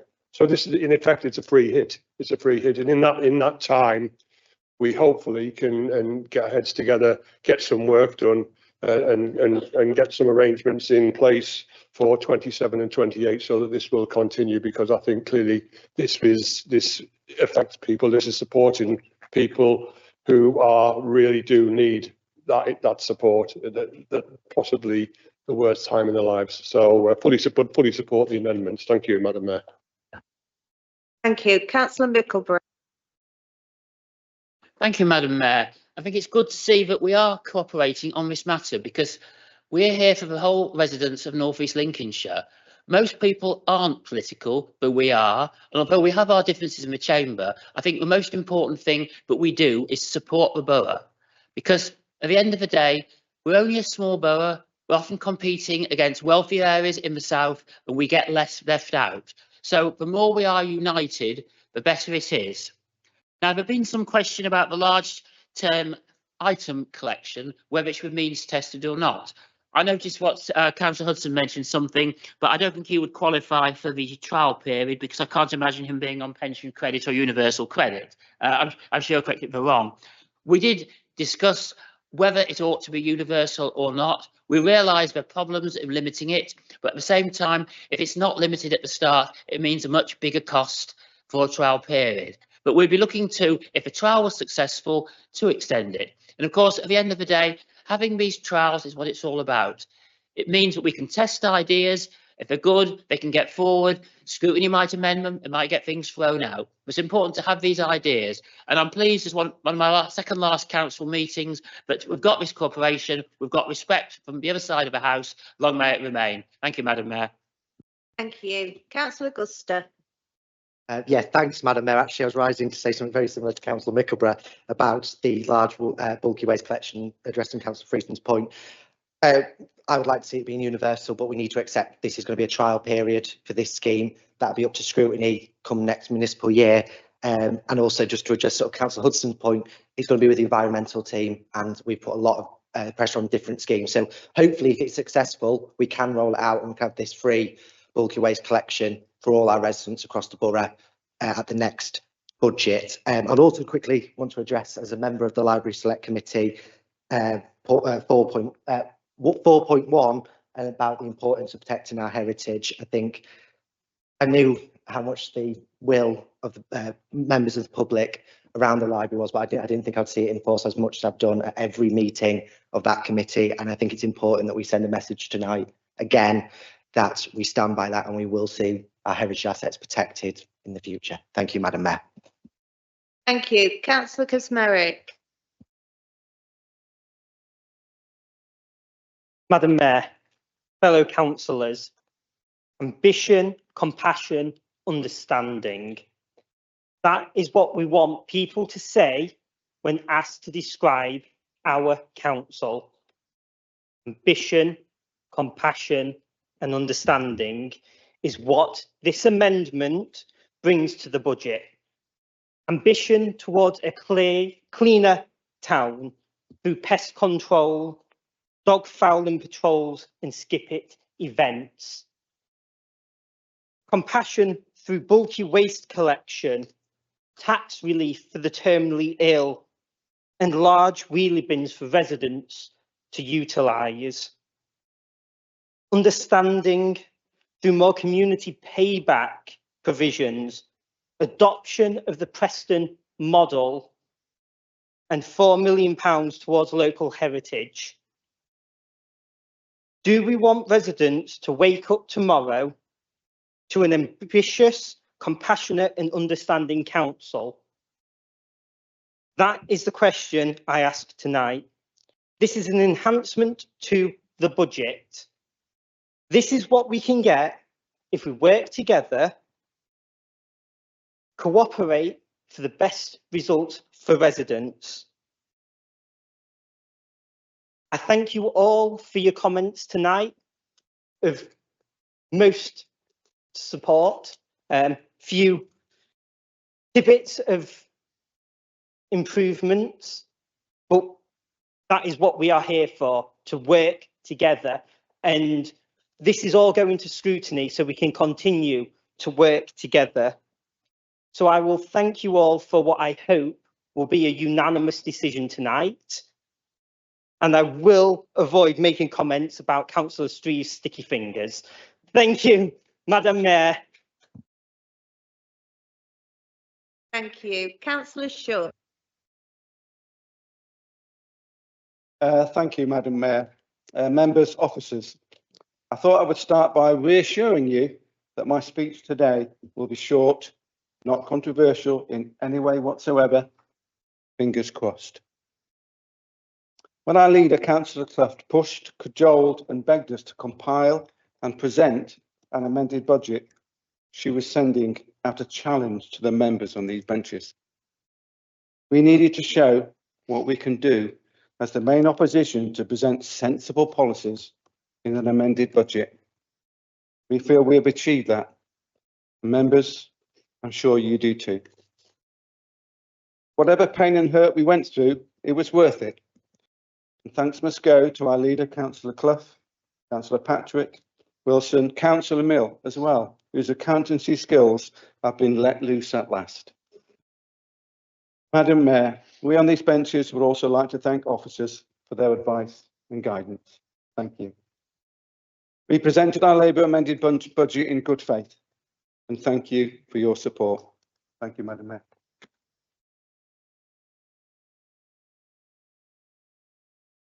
Councillor Wilson, do you want to use your right of reply? Your second. Thank you, Madam Mayor. Interesting. I've sat back and listened to the debate, and I do thank people across the floor that are generally supportive of the measures we've brought in. I do want to say that some of the street scene measures are interactive with each other. So if you pick one out and criticise one, you're not really fully understanding the picture. The picture is with big wheelie bins, they go down alleyways. Would you want to skip out the front of your house and cart all your stuff in the back of your garden through your house to get to the skip? No, it's a measure. We talk about the one free item. There's plenty of residents in this borough that can't afford any situation of getting rid of stuff, and we're hoping that that stuff doesn't end up on the street. So it's one part of it. It's not going to be a solution, but it's just one part. We get to the skip it. This is a different kind of skip it, and we're hoping that the data drives where the skip it's going to be. And this is people to help themselves. Not all people have got cars. Not all people can go to the tip with large items. Not all people can afford to actually get rid of the items, but they can actually get themselves to where a skip it might be. And we see the evidence of that from the last skip its. So it's a range of activities to try to reduce fly tipping, and if it works, then there'll be cost savings as well, with less work to be done on the streets. Regarding the next thing I'd like to say is, with some of the rubbish that's knocking around, we are attracting rats. So we want to that ties in with trying to get the rubbish off the streets and actually control some of those public health issues with actually rats as well. So some of the measures we put forward, we've had to compromise. We want exactly what we wanted. You know, we've had to do that to and fro with officers, and all I can say to Councillor Freeston is that was part of that process on what he raised. The overall, though, you know, we do see that we want a town that's clean and a town that's prosperous, and I know everybody in here wants that. You know, there's no party as a mandate on that. That is across the board, and so we've looked at the budget. We have actively tried to complement the budget as well, putting our ideas forward, and some of these are ideas, and that's why there need to be trials as well. They might not be successful, and we can pay them back, but some of them we might pay back, others they might fly away, and that's the whole process of doing it. The Heritage Fund, we was hoping that's one of the ones we had to compromise on. Our idea was any assets that got sold, we'd take 15-20% off the price and create a Heritage Fund going forward year on year and creating earmark reserves. 1 minute, Councillor. Creating earmark reserves, but again, we've had to compromise on that, and which is fair enough. We've got to be legal, we've got to be dutiful to the 151 officer. So overall, we do see, we hope, with the support of the administration, because there'll be it's in its name, there'll be administering it, that this is driven agenda that people can get behind across the borough, whoever they support as a political party. And our approach this year has been different to other years as well. And I hope, well, I do know that we reached out, whereas perhaps in the past we haven't, and whilst that was quite difficult for us to do, I think I've learnt a little lesson there as well. Perhaps I need to be more open in the future. Thank you, Councillor Wilson. Yeah, okay. So thank you very much, Madam Mayor.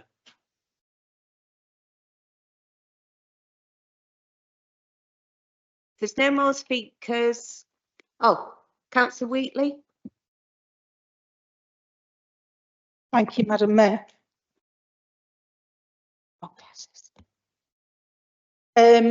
I obviously rise to support the amendment, and I just wanted to refer back to the definition of local government budgets. So the definition of local government budget is a financial plan that outlines how a local authority will allocate its resources to provide public services. And the budget is essential for ensuring that local authorities can provide essential services to their communities effectively and efficiently. Does the budget as set out by the administration meet this definition? Yeah, to a greater extent, I think it probably does. Are services protected? Yes, they are.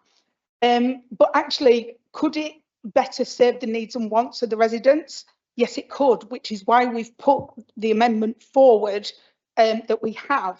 We've listened to those residents and we've put forward this suite of amendments that will make a difference to our place and to the life of our residents. This amendment is not political point scoring by any measure at all. It's to support the residents of our area by putting forward schemes that people of this borough have actually been asking for. Consultations with residents take place every year. We have to consult with them about the budget.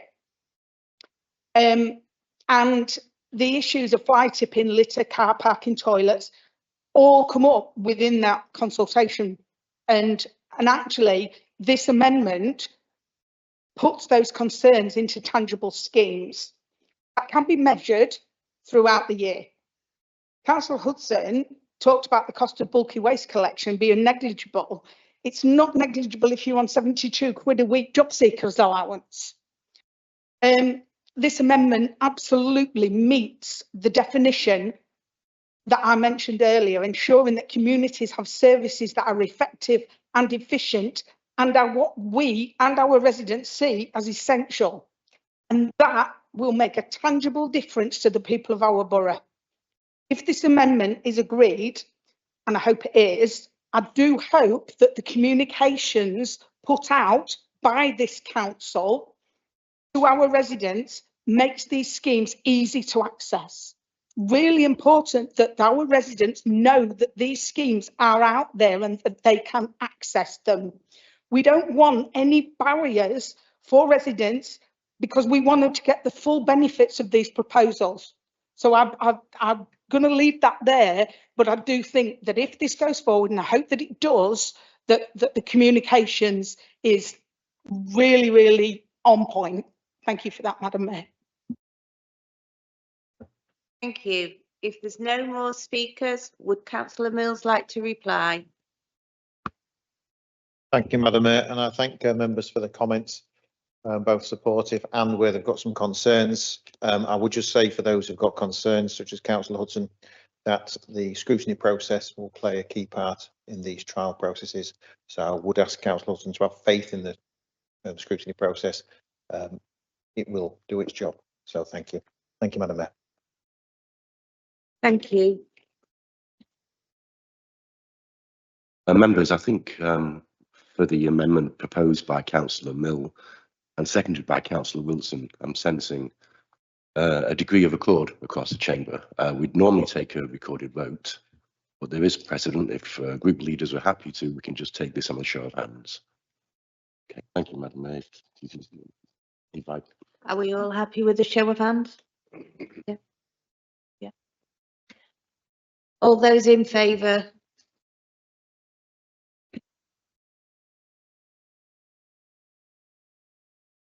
Unanimous.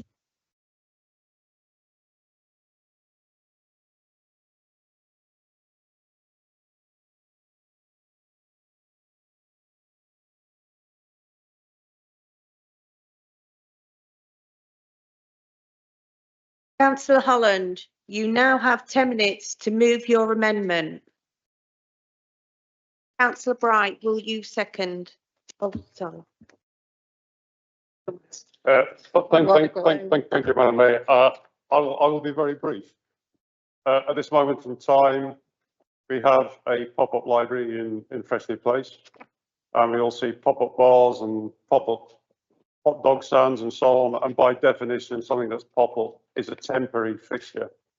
And we know this is a temporary fixture. We know at some point we are going to have to replace it with a permanent library in Grimsby Town Centre. I don't think there would be anybody that can say, no, we're not going to have a permanent library in Grimsby Town Centre. And we need it sooner rather than later.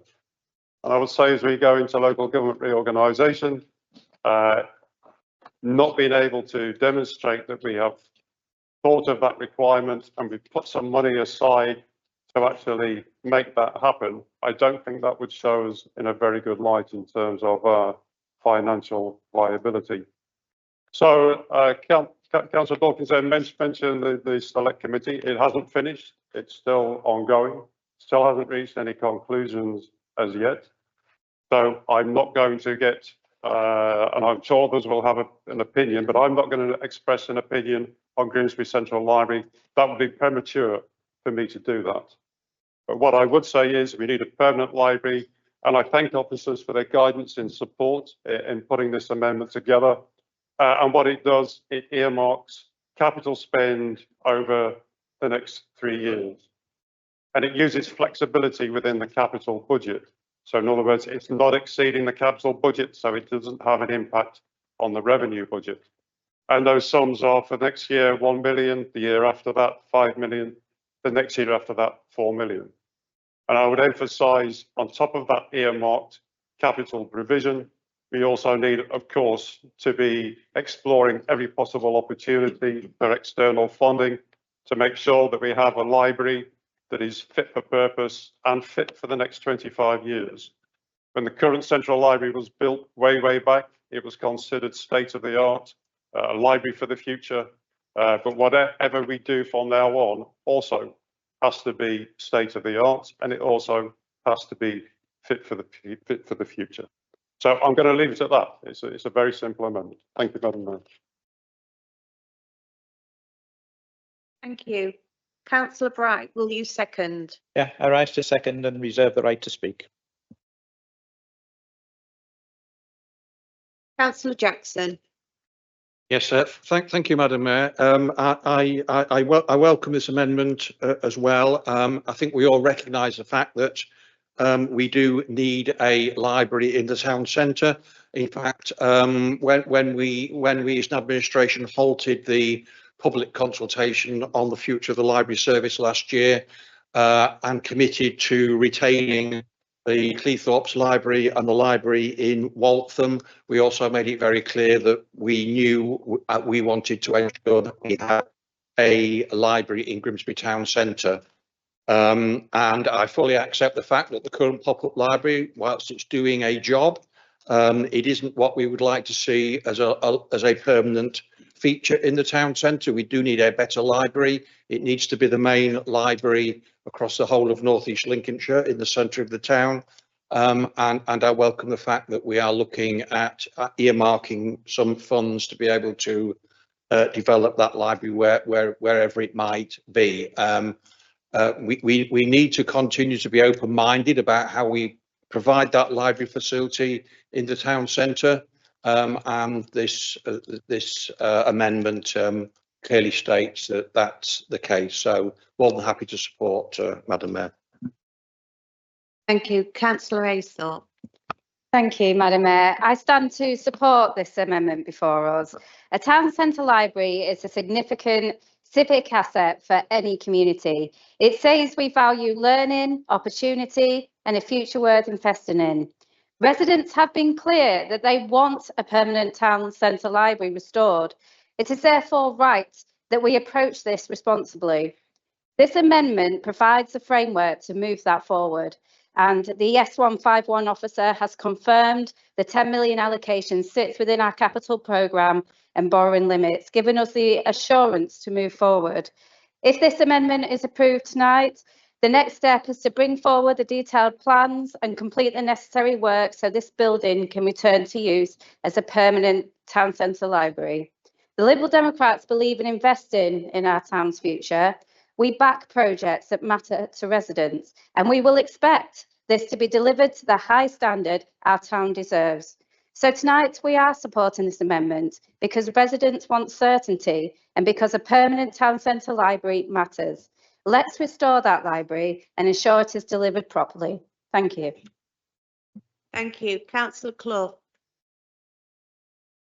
Thank you, Madam Mayor. I also support this amendment. It's been a real privilege to be on the Library Select Committee, and it has been a privilege to work cross-party as well.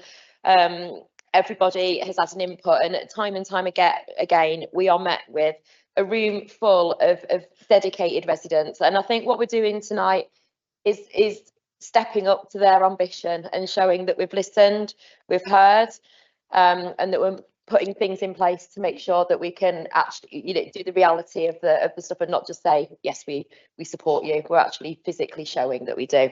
So I welcome the amendment. Thank you. Councillor Mickleborough. Yes, Madam Mayor, I'm pleased that once again we show unanimity around the council chamber, because I think we all agree that a place the size of Grimsby needs a proper library. That's not to decry the many hard-working staff in the pop-up library, but clearly it is far too small for the needs of a place like Grimsby.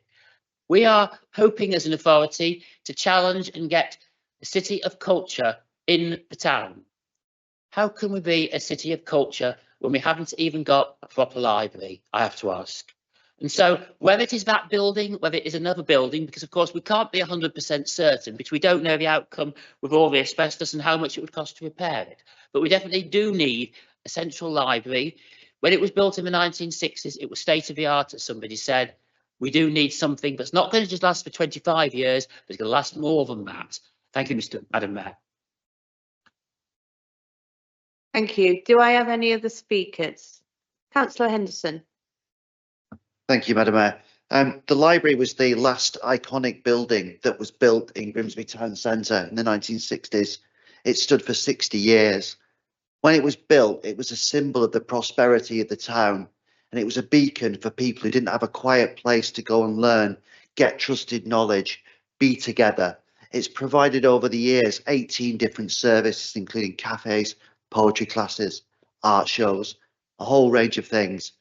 Gradually, those services have been deprecated over time and the building has been neglected. So that's why we as the independent group put this proposal together, and I think it chimes really well with the proposals by Labour. And I'd really love to see that as we take these things forward, the two things are combined, because I think the idea of a heritage fund and some kind of vehicle for bringing together different funding to support the library would be great. I think that Councillor Aisthorpe's view that the Central Library should be brought back into service is a fantastic view. And I think Councillor Holland's way of determining how we should pay for it through capital and with the support of the Section 151 officer is also correct. So bringing all those things together, I'm really hopeful that when we do look at the business case and we look at it in the round, we recognise the strategic value of the Central Library building. We review the economic options in the most appropriate way, and we determine that we've got the funding to pay for whatever changes need to be made. And it's really fantastic the work that the steering group are doing. And of course, we need to wait for that to complete. If we could support this this amendment, then I think that would be a great thing to do. Thank you. Thank you. Councillor Bright, any more speakers? Thank you, Madam Mayor. This amendment asks the council for the provision of a permanent library facility in Grimsby Town Centre with phased funding over 3 years. The numbers are set at levels within the capital flexibility as outlined by Councillor Holland, and the S151 officer has supported that. The amendment secures statutory library services in practice, not just in name, as we have at the moment. The amendment ensures we fund a building that allows us to deliver that service properly. Investing now secures a building we will control for decades, avoiding repeated relocations and the hidden costs of temporary arrangements. The amendment supports regeneration. Successful regeneration is not just achieved by cramming public services into a shopping centre, it's achieved by creating a balanced town centre where cultural, education and complementing our wider regeneration strategy. This amendment honours our obligation to provide a comprehensive and efficient library service for all our residents, invests in the town centre that we all want to see thrive. I don't wish to preempt the outcome of the Library Select Committee, but there's been strong public support to bring Central Library back into operation. And if this amendment also supports that option, if this council decides that's the best result, I hope members will support the amendment. Thank you. Thank you. Councillor Holland, you have the right to reply if you wish. No, just very briefly, I'd just like to thank members for the support, and I hope the amendment is approved. Thank you very much.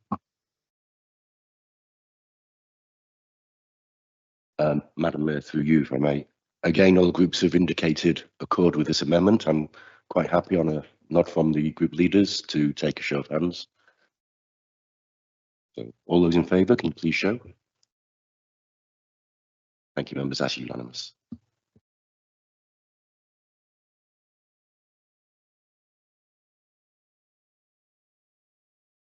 Councillor Aisthorpe, you now have 10 minutes to move your amendments. Thank you, Madam Mayor. This amendment starts from a simple recognition that too many residents only seek support once a financial problem has already become a crisis. Last year alone, 419 residents in North East Lincolnshire needed assistance with council tax debt. It was the single biggest debt issue local advisors dealt with. We know from council services and partner organisations that financial pressure is rising, yet take-up of the discretionary hardship fund remains lower than the level of need being reported. At the moment, Madam Mayor, the system largely relies on residents coming forward themselves, but not everyone does. Some don't realise support is available. Others are just about managing until they miss a payment or two and the situation escalates. By the time a case reaches enforcement, the pressure is greater and the options are fewer. This amendment changes that. It builds a structured referral gateway within the council tax recovery process. So when arrears reaches a defined threshold, such as a missed payment, support is triggered automatically rather than waiting for residents to come forward themselves. Alongside this, Madam Mayor, we are allocating funding to increase accredited debt advice capacity so referrals can be handled quickly and professionally. That support will not come from the council chasing debt. It will come from independent accredited advisors providing debt management, benefit checks, and help with council tax, rent, and other priority bills. This amendment, Madam Mayor, is about addressing the root causes of debt early and putting sustainable plans in place before enforcement becomes necessary. The total allocation is £258,000 within the Crisis and Resilience Fund framework. It is targeted, trialled for 12 months and subject to clear performance evaluation before any continuation is considered. This amendment does not weaken collection, Madam Mayor. It makes it smarter. When we tackle problems early, more people stay on track and fewer cases escalate. And that matters because financial stress does not sit in isolation. We see its impact locally in mental health, in housing insecurity, and in families struggling to cope. And sooner, Madam Mayor, reduces the risk of those wider pressures taking hold. I urge members to support this amendment and back a smarter, fairer approach to the council tax recovery. Thank you.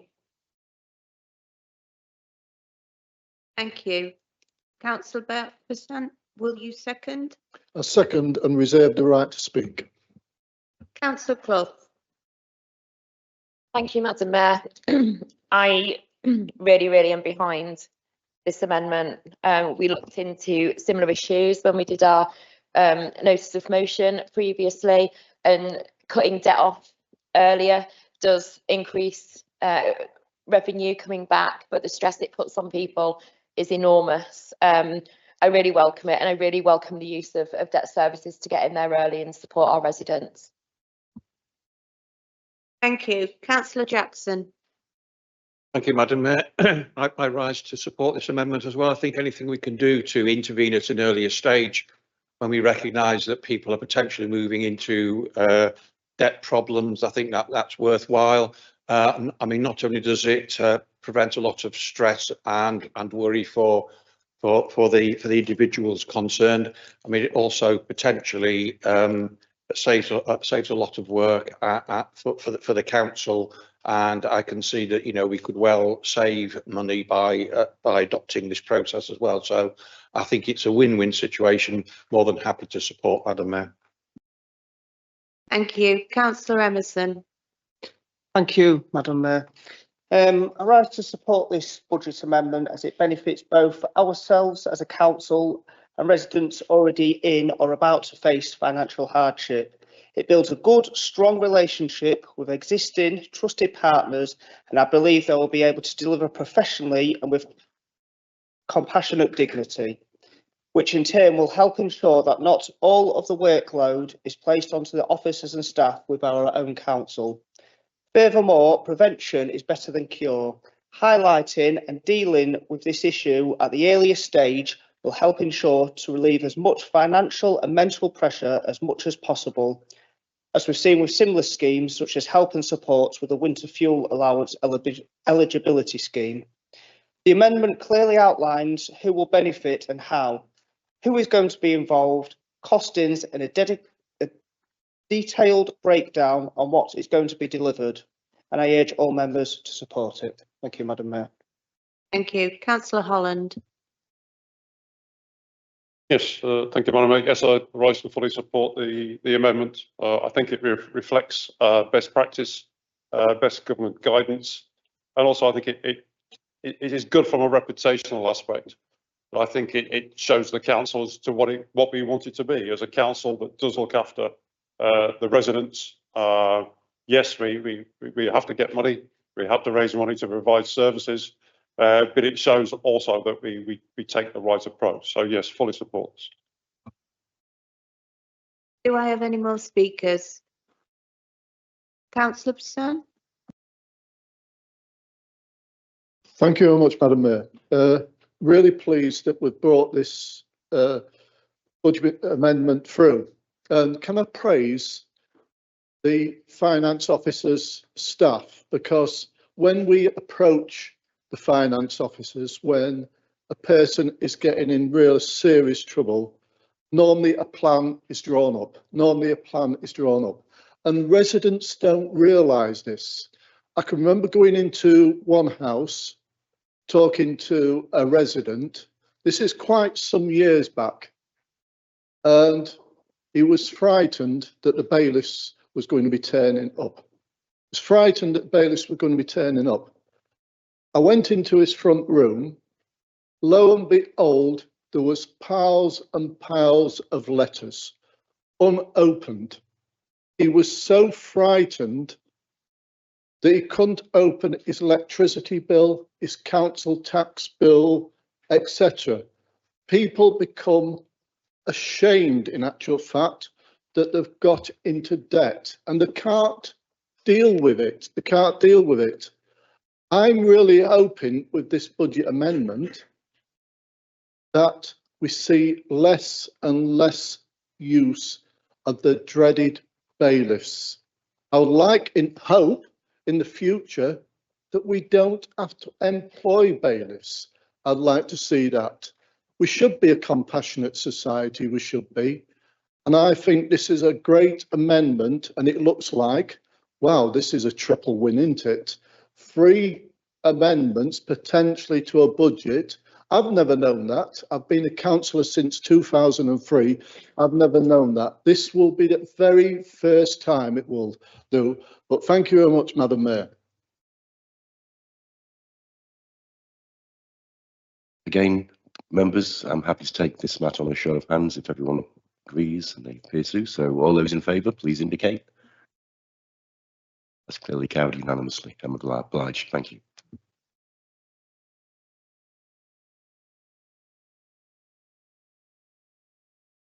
Members, we will now return to debate the substantive budget as amended. Are there any further speakers recognising that Councillor Jackson has the right of reply prior to the recorded vote being taken? Are there any other speakers? Councillor Patrick. Thank you, Madam Mayor.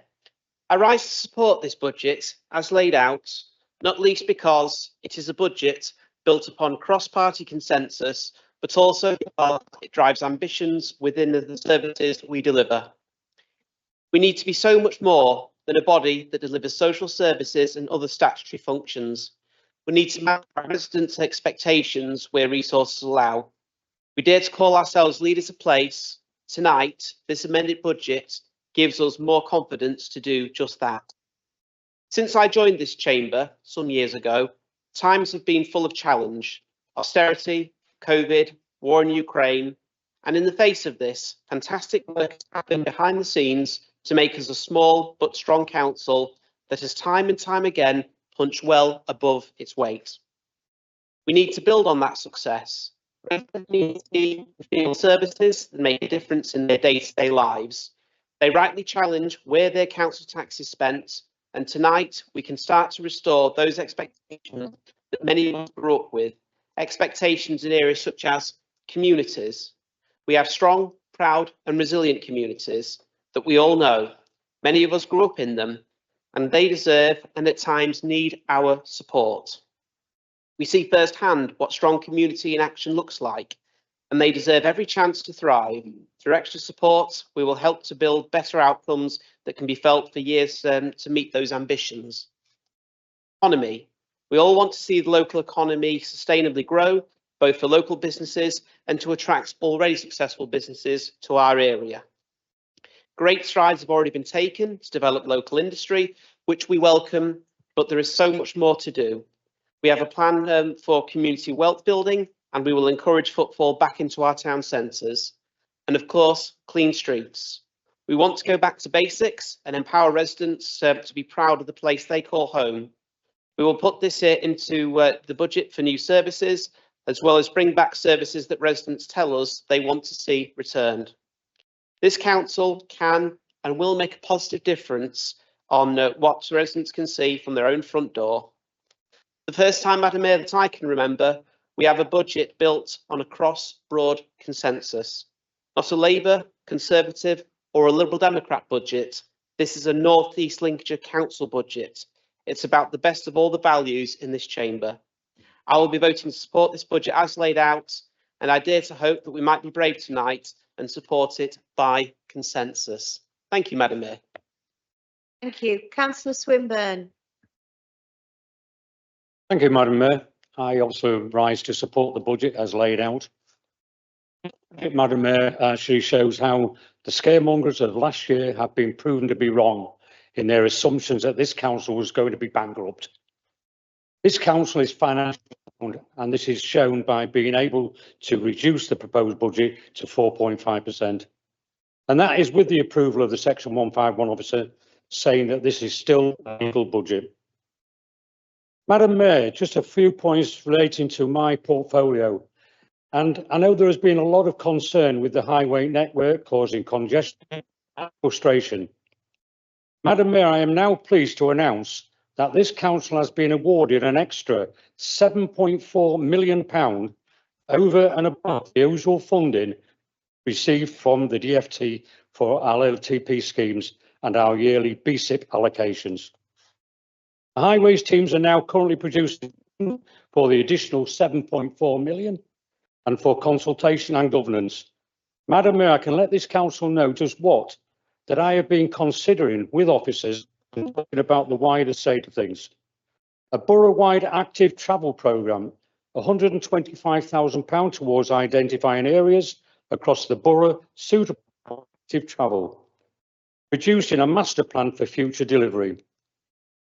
Madam Mayor, preventive maintenance, technology and innovation trial.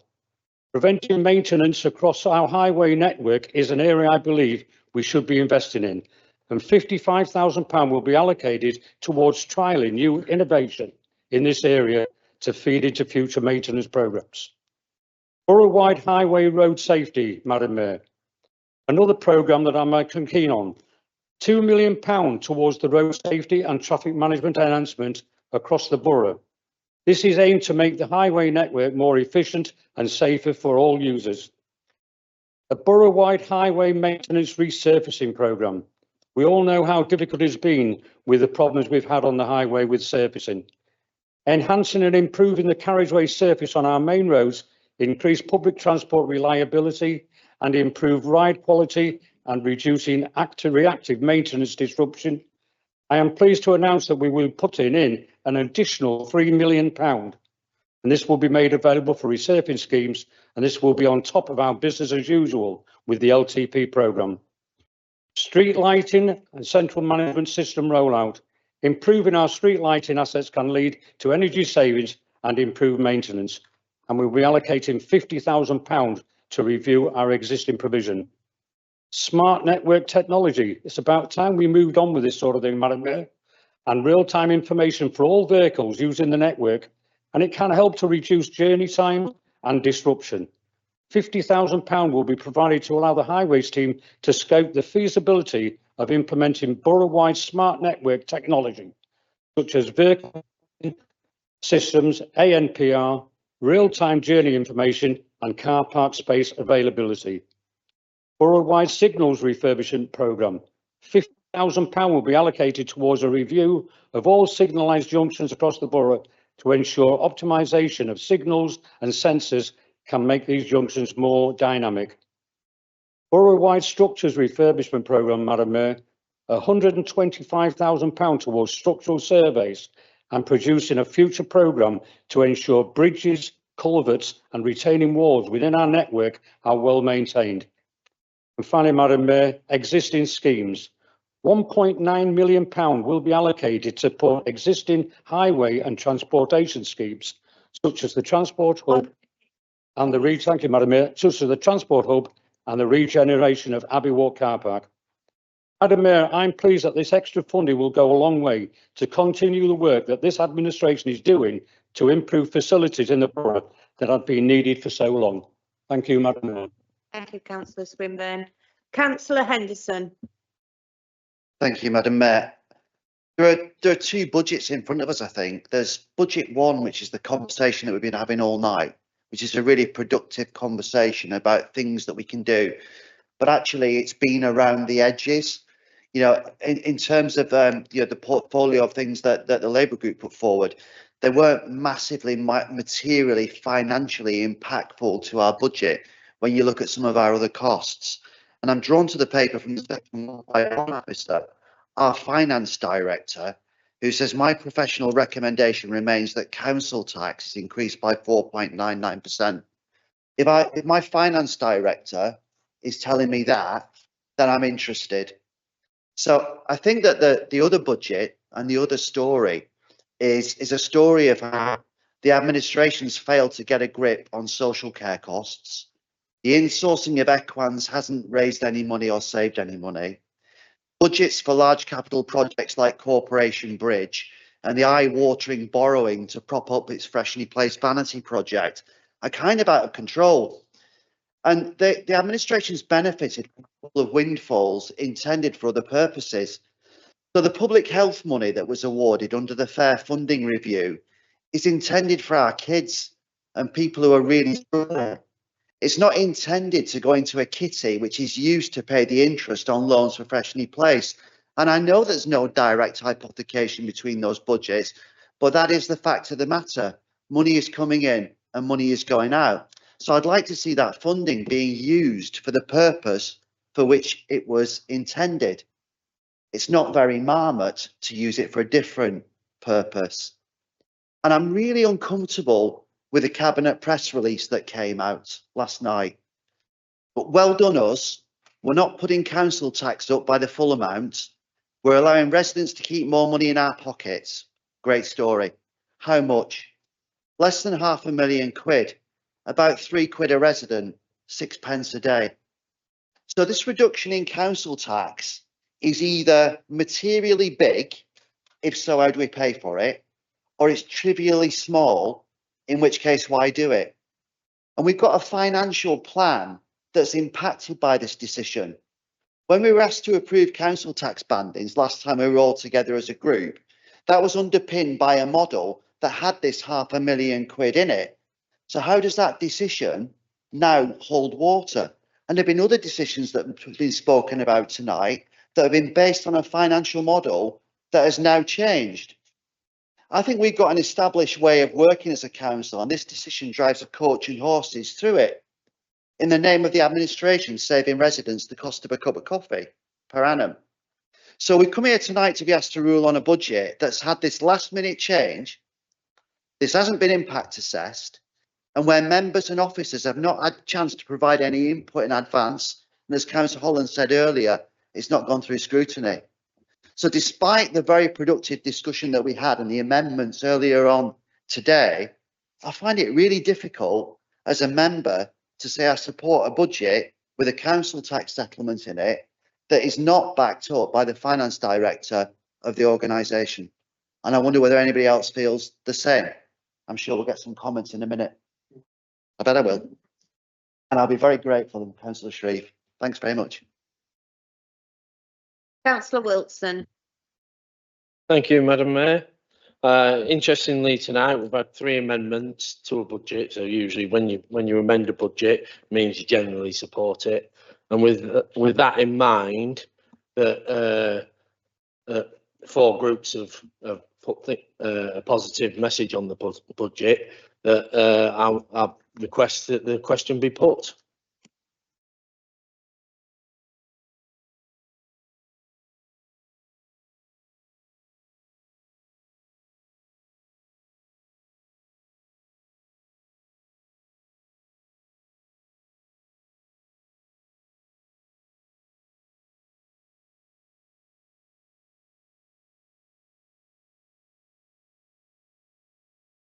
As Mayor, I've decided I think it's been well and truly debated, and now I ask Councillor Jackson for a reply.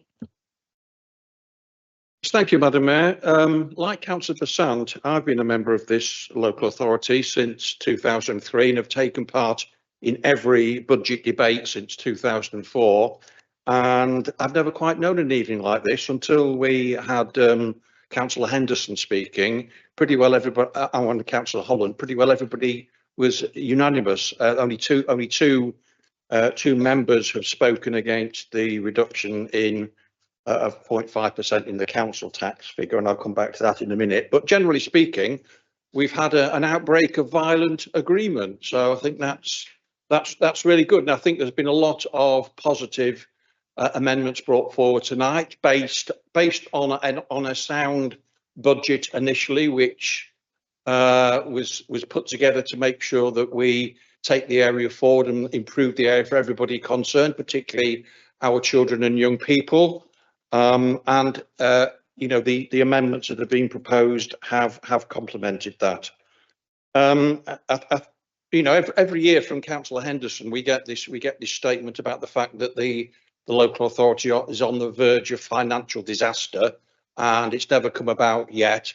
And the reason we've been able to propose a 0.5% lower council tax, well, it wasn't tonight, it was yesterday actually, is because we are financially resilient, but we also recognise the fact that, you know, where we can, as Conservatives, we want to see lower taxes. Now, you know, it might be okay for Councillor Henderson and Councillor Holland. I'm sure they can probably afford to pay the full 5% council tax increase.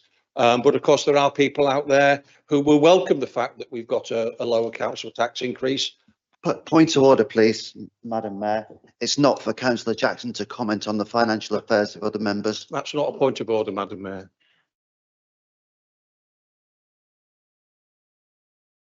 Sorry, it's not a point of order, Councillor Henderson.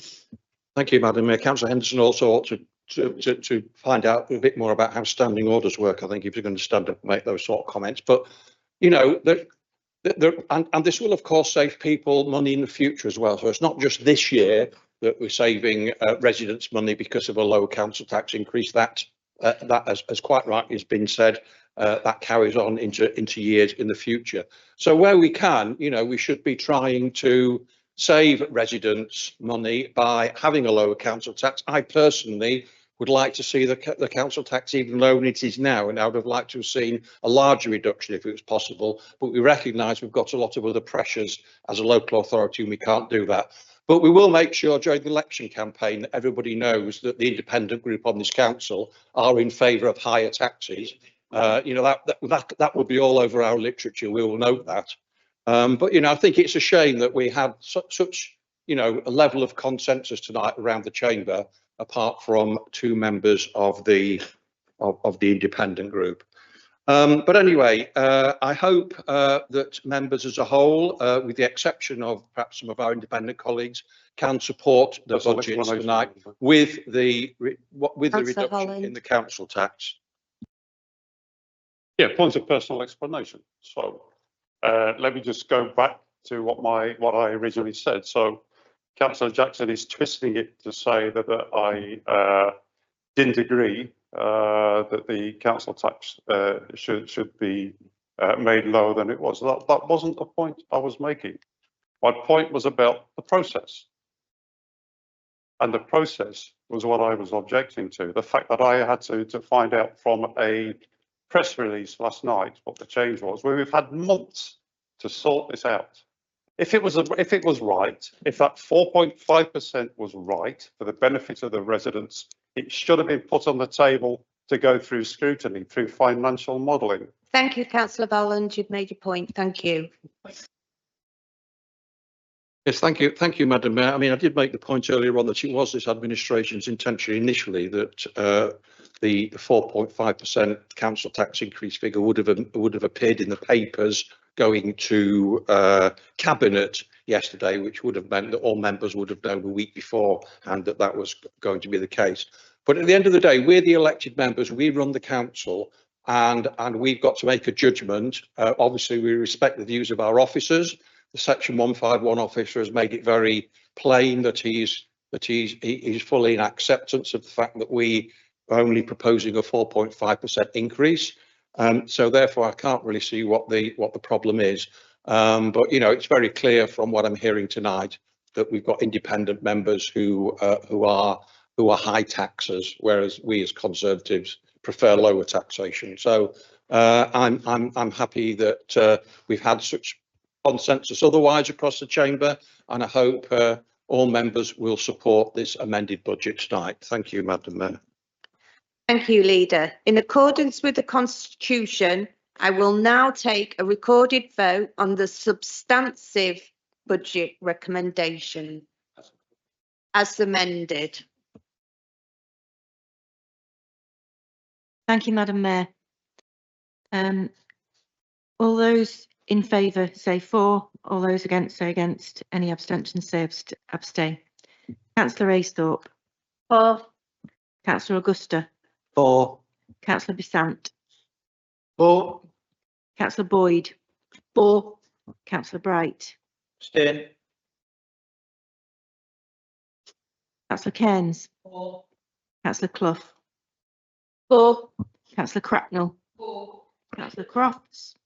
For. Councillor Dawkins. For. Councillor Emerson. For. Councillor Farron. For. Councillor Freeston. For. Councillor Goodwin. For. Councillor Haggis. For. Councillor Harness. For. Councillor Hasthorpe. For. Councillor Henderson. Against. Councillor Holland. Councillor Hudson. For. Councillor Humphrey. For.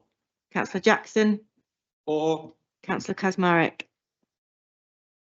For. Councillor Lindley. For. Councillor Mill. For. Councillor Morland. Councillor Parkinson. For. Councillor Patrick. For. Councillor Pettigrew. For. Councillor Shepherd. For. Councillor Shreve. For. Councillor Shutt. For. Councillor Sylvester. For. Councillor Swinburne. For. Councillor Wheatley. For. Councillor Wilson. For.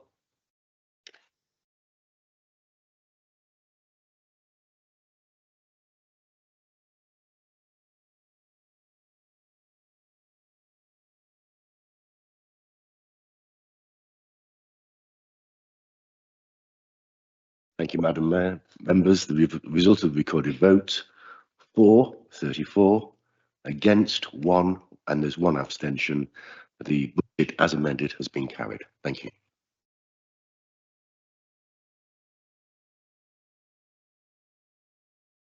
I would now like to take a brief adjournment of the meeting to permit officers to circulate the council tax resolution. Thank you.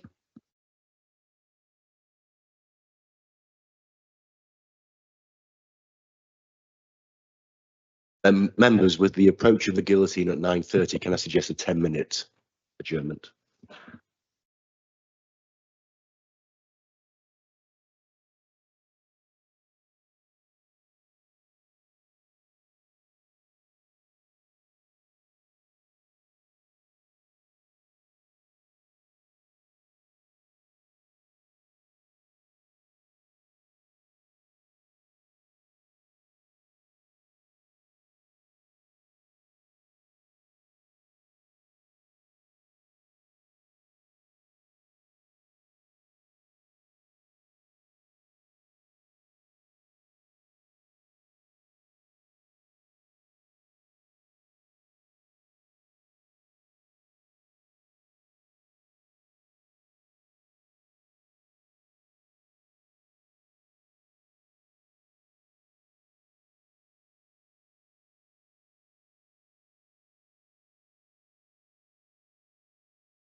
Councillor Janet Goodwin.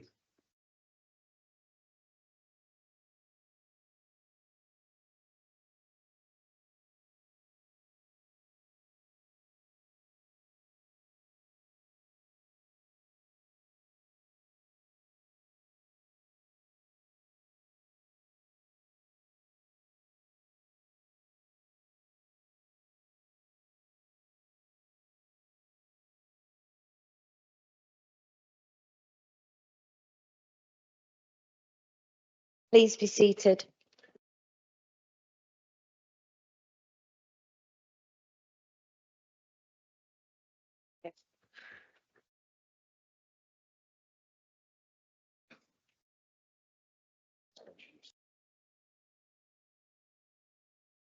Yeah.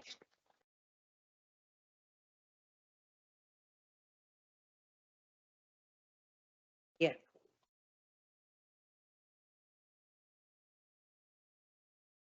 Suspension of standing orders. Do I have a mover for suspension of standing orders for 9:30? Madam Mayor, I will move that, Madam Mayor. Seconder. Do I have a seconder? I'll second that. Thank you. All those in favour? Carried.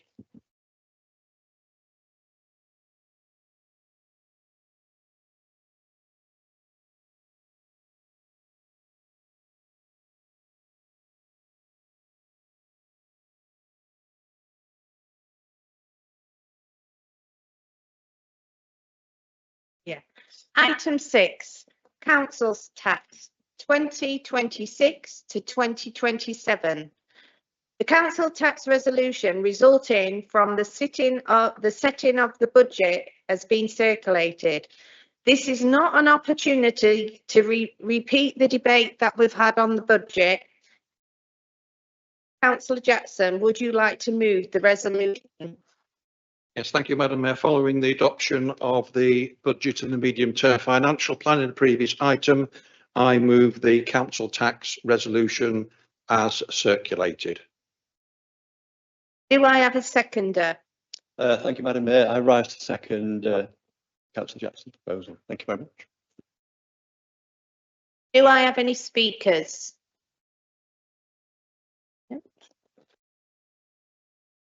In accordance with the Constitution, I will now take a recorded vote on the recommendations. Thank you, Madam Mayor. All those in favour say for, all those against say against, any abstentions say abstain. Councillor Aysthorpe. For. Councillor Augusta. For. Councillor Besant. For. Councillor Boyd. For. Councillor Bright. For. Councillor Cairns. For. Councillor Clough. For. Councillor Cracknell. For. Councillor Crofts. For. Councillor Dawkins. For. Councillor Downs. Oh, no, sorry. Apologies. Councillor Emerson. For. Councillor Farron. For. Councillor Freeston. For. Councillor Goodwin. For. Councillor Haggis. For. Councillor Harness. For. Councillor Hasthorpe. For. Councillor Henderson. Against. Councillor Holland. For. Councillor Hudson. For. Councillor Humphrey. For. Councillor Jackson. For. Councillor Kazmarek. For. Councillor Lindley. For. Councillor Mill. For. Councillor Morland. Oh, he's left, sorry. Again, my apologies. Councillor Parkinson. For. Councillor Patrick. For. Councillor Pettigrew. For. Councillor Shepherd. For. Councillor Shreve. For. Councillor Shutt. For. Councillor Sylvester. For. Councillor Swinburne. For. Councillor Wheatley. For. Councillor Wilson. For.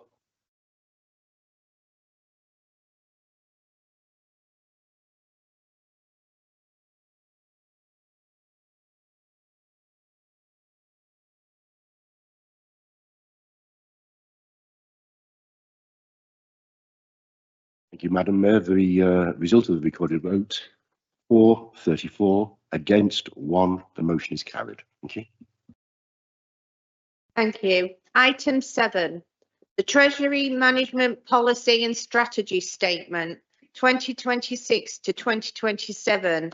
This is a report of the portfolio holder finance resources and assets considered by the Cabinet on the 11th of February 2026, where the recommendations were agreed as set out in the report. Councillor Harness, will you move the report and the recommendations? Thank you, Madam Mayor. Yes, I rise to move the report and recommendations.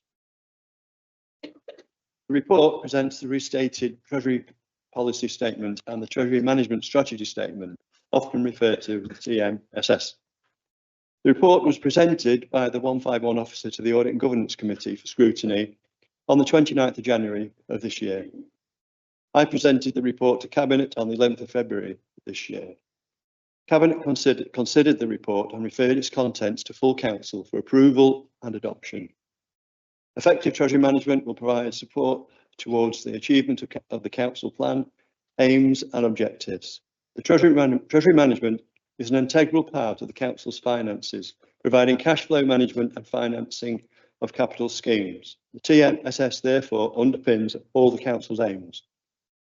The executive summary on the first page documents the council's high-level policies for borrowing and investment.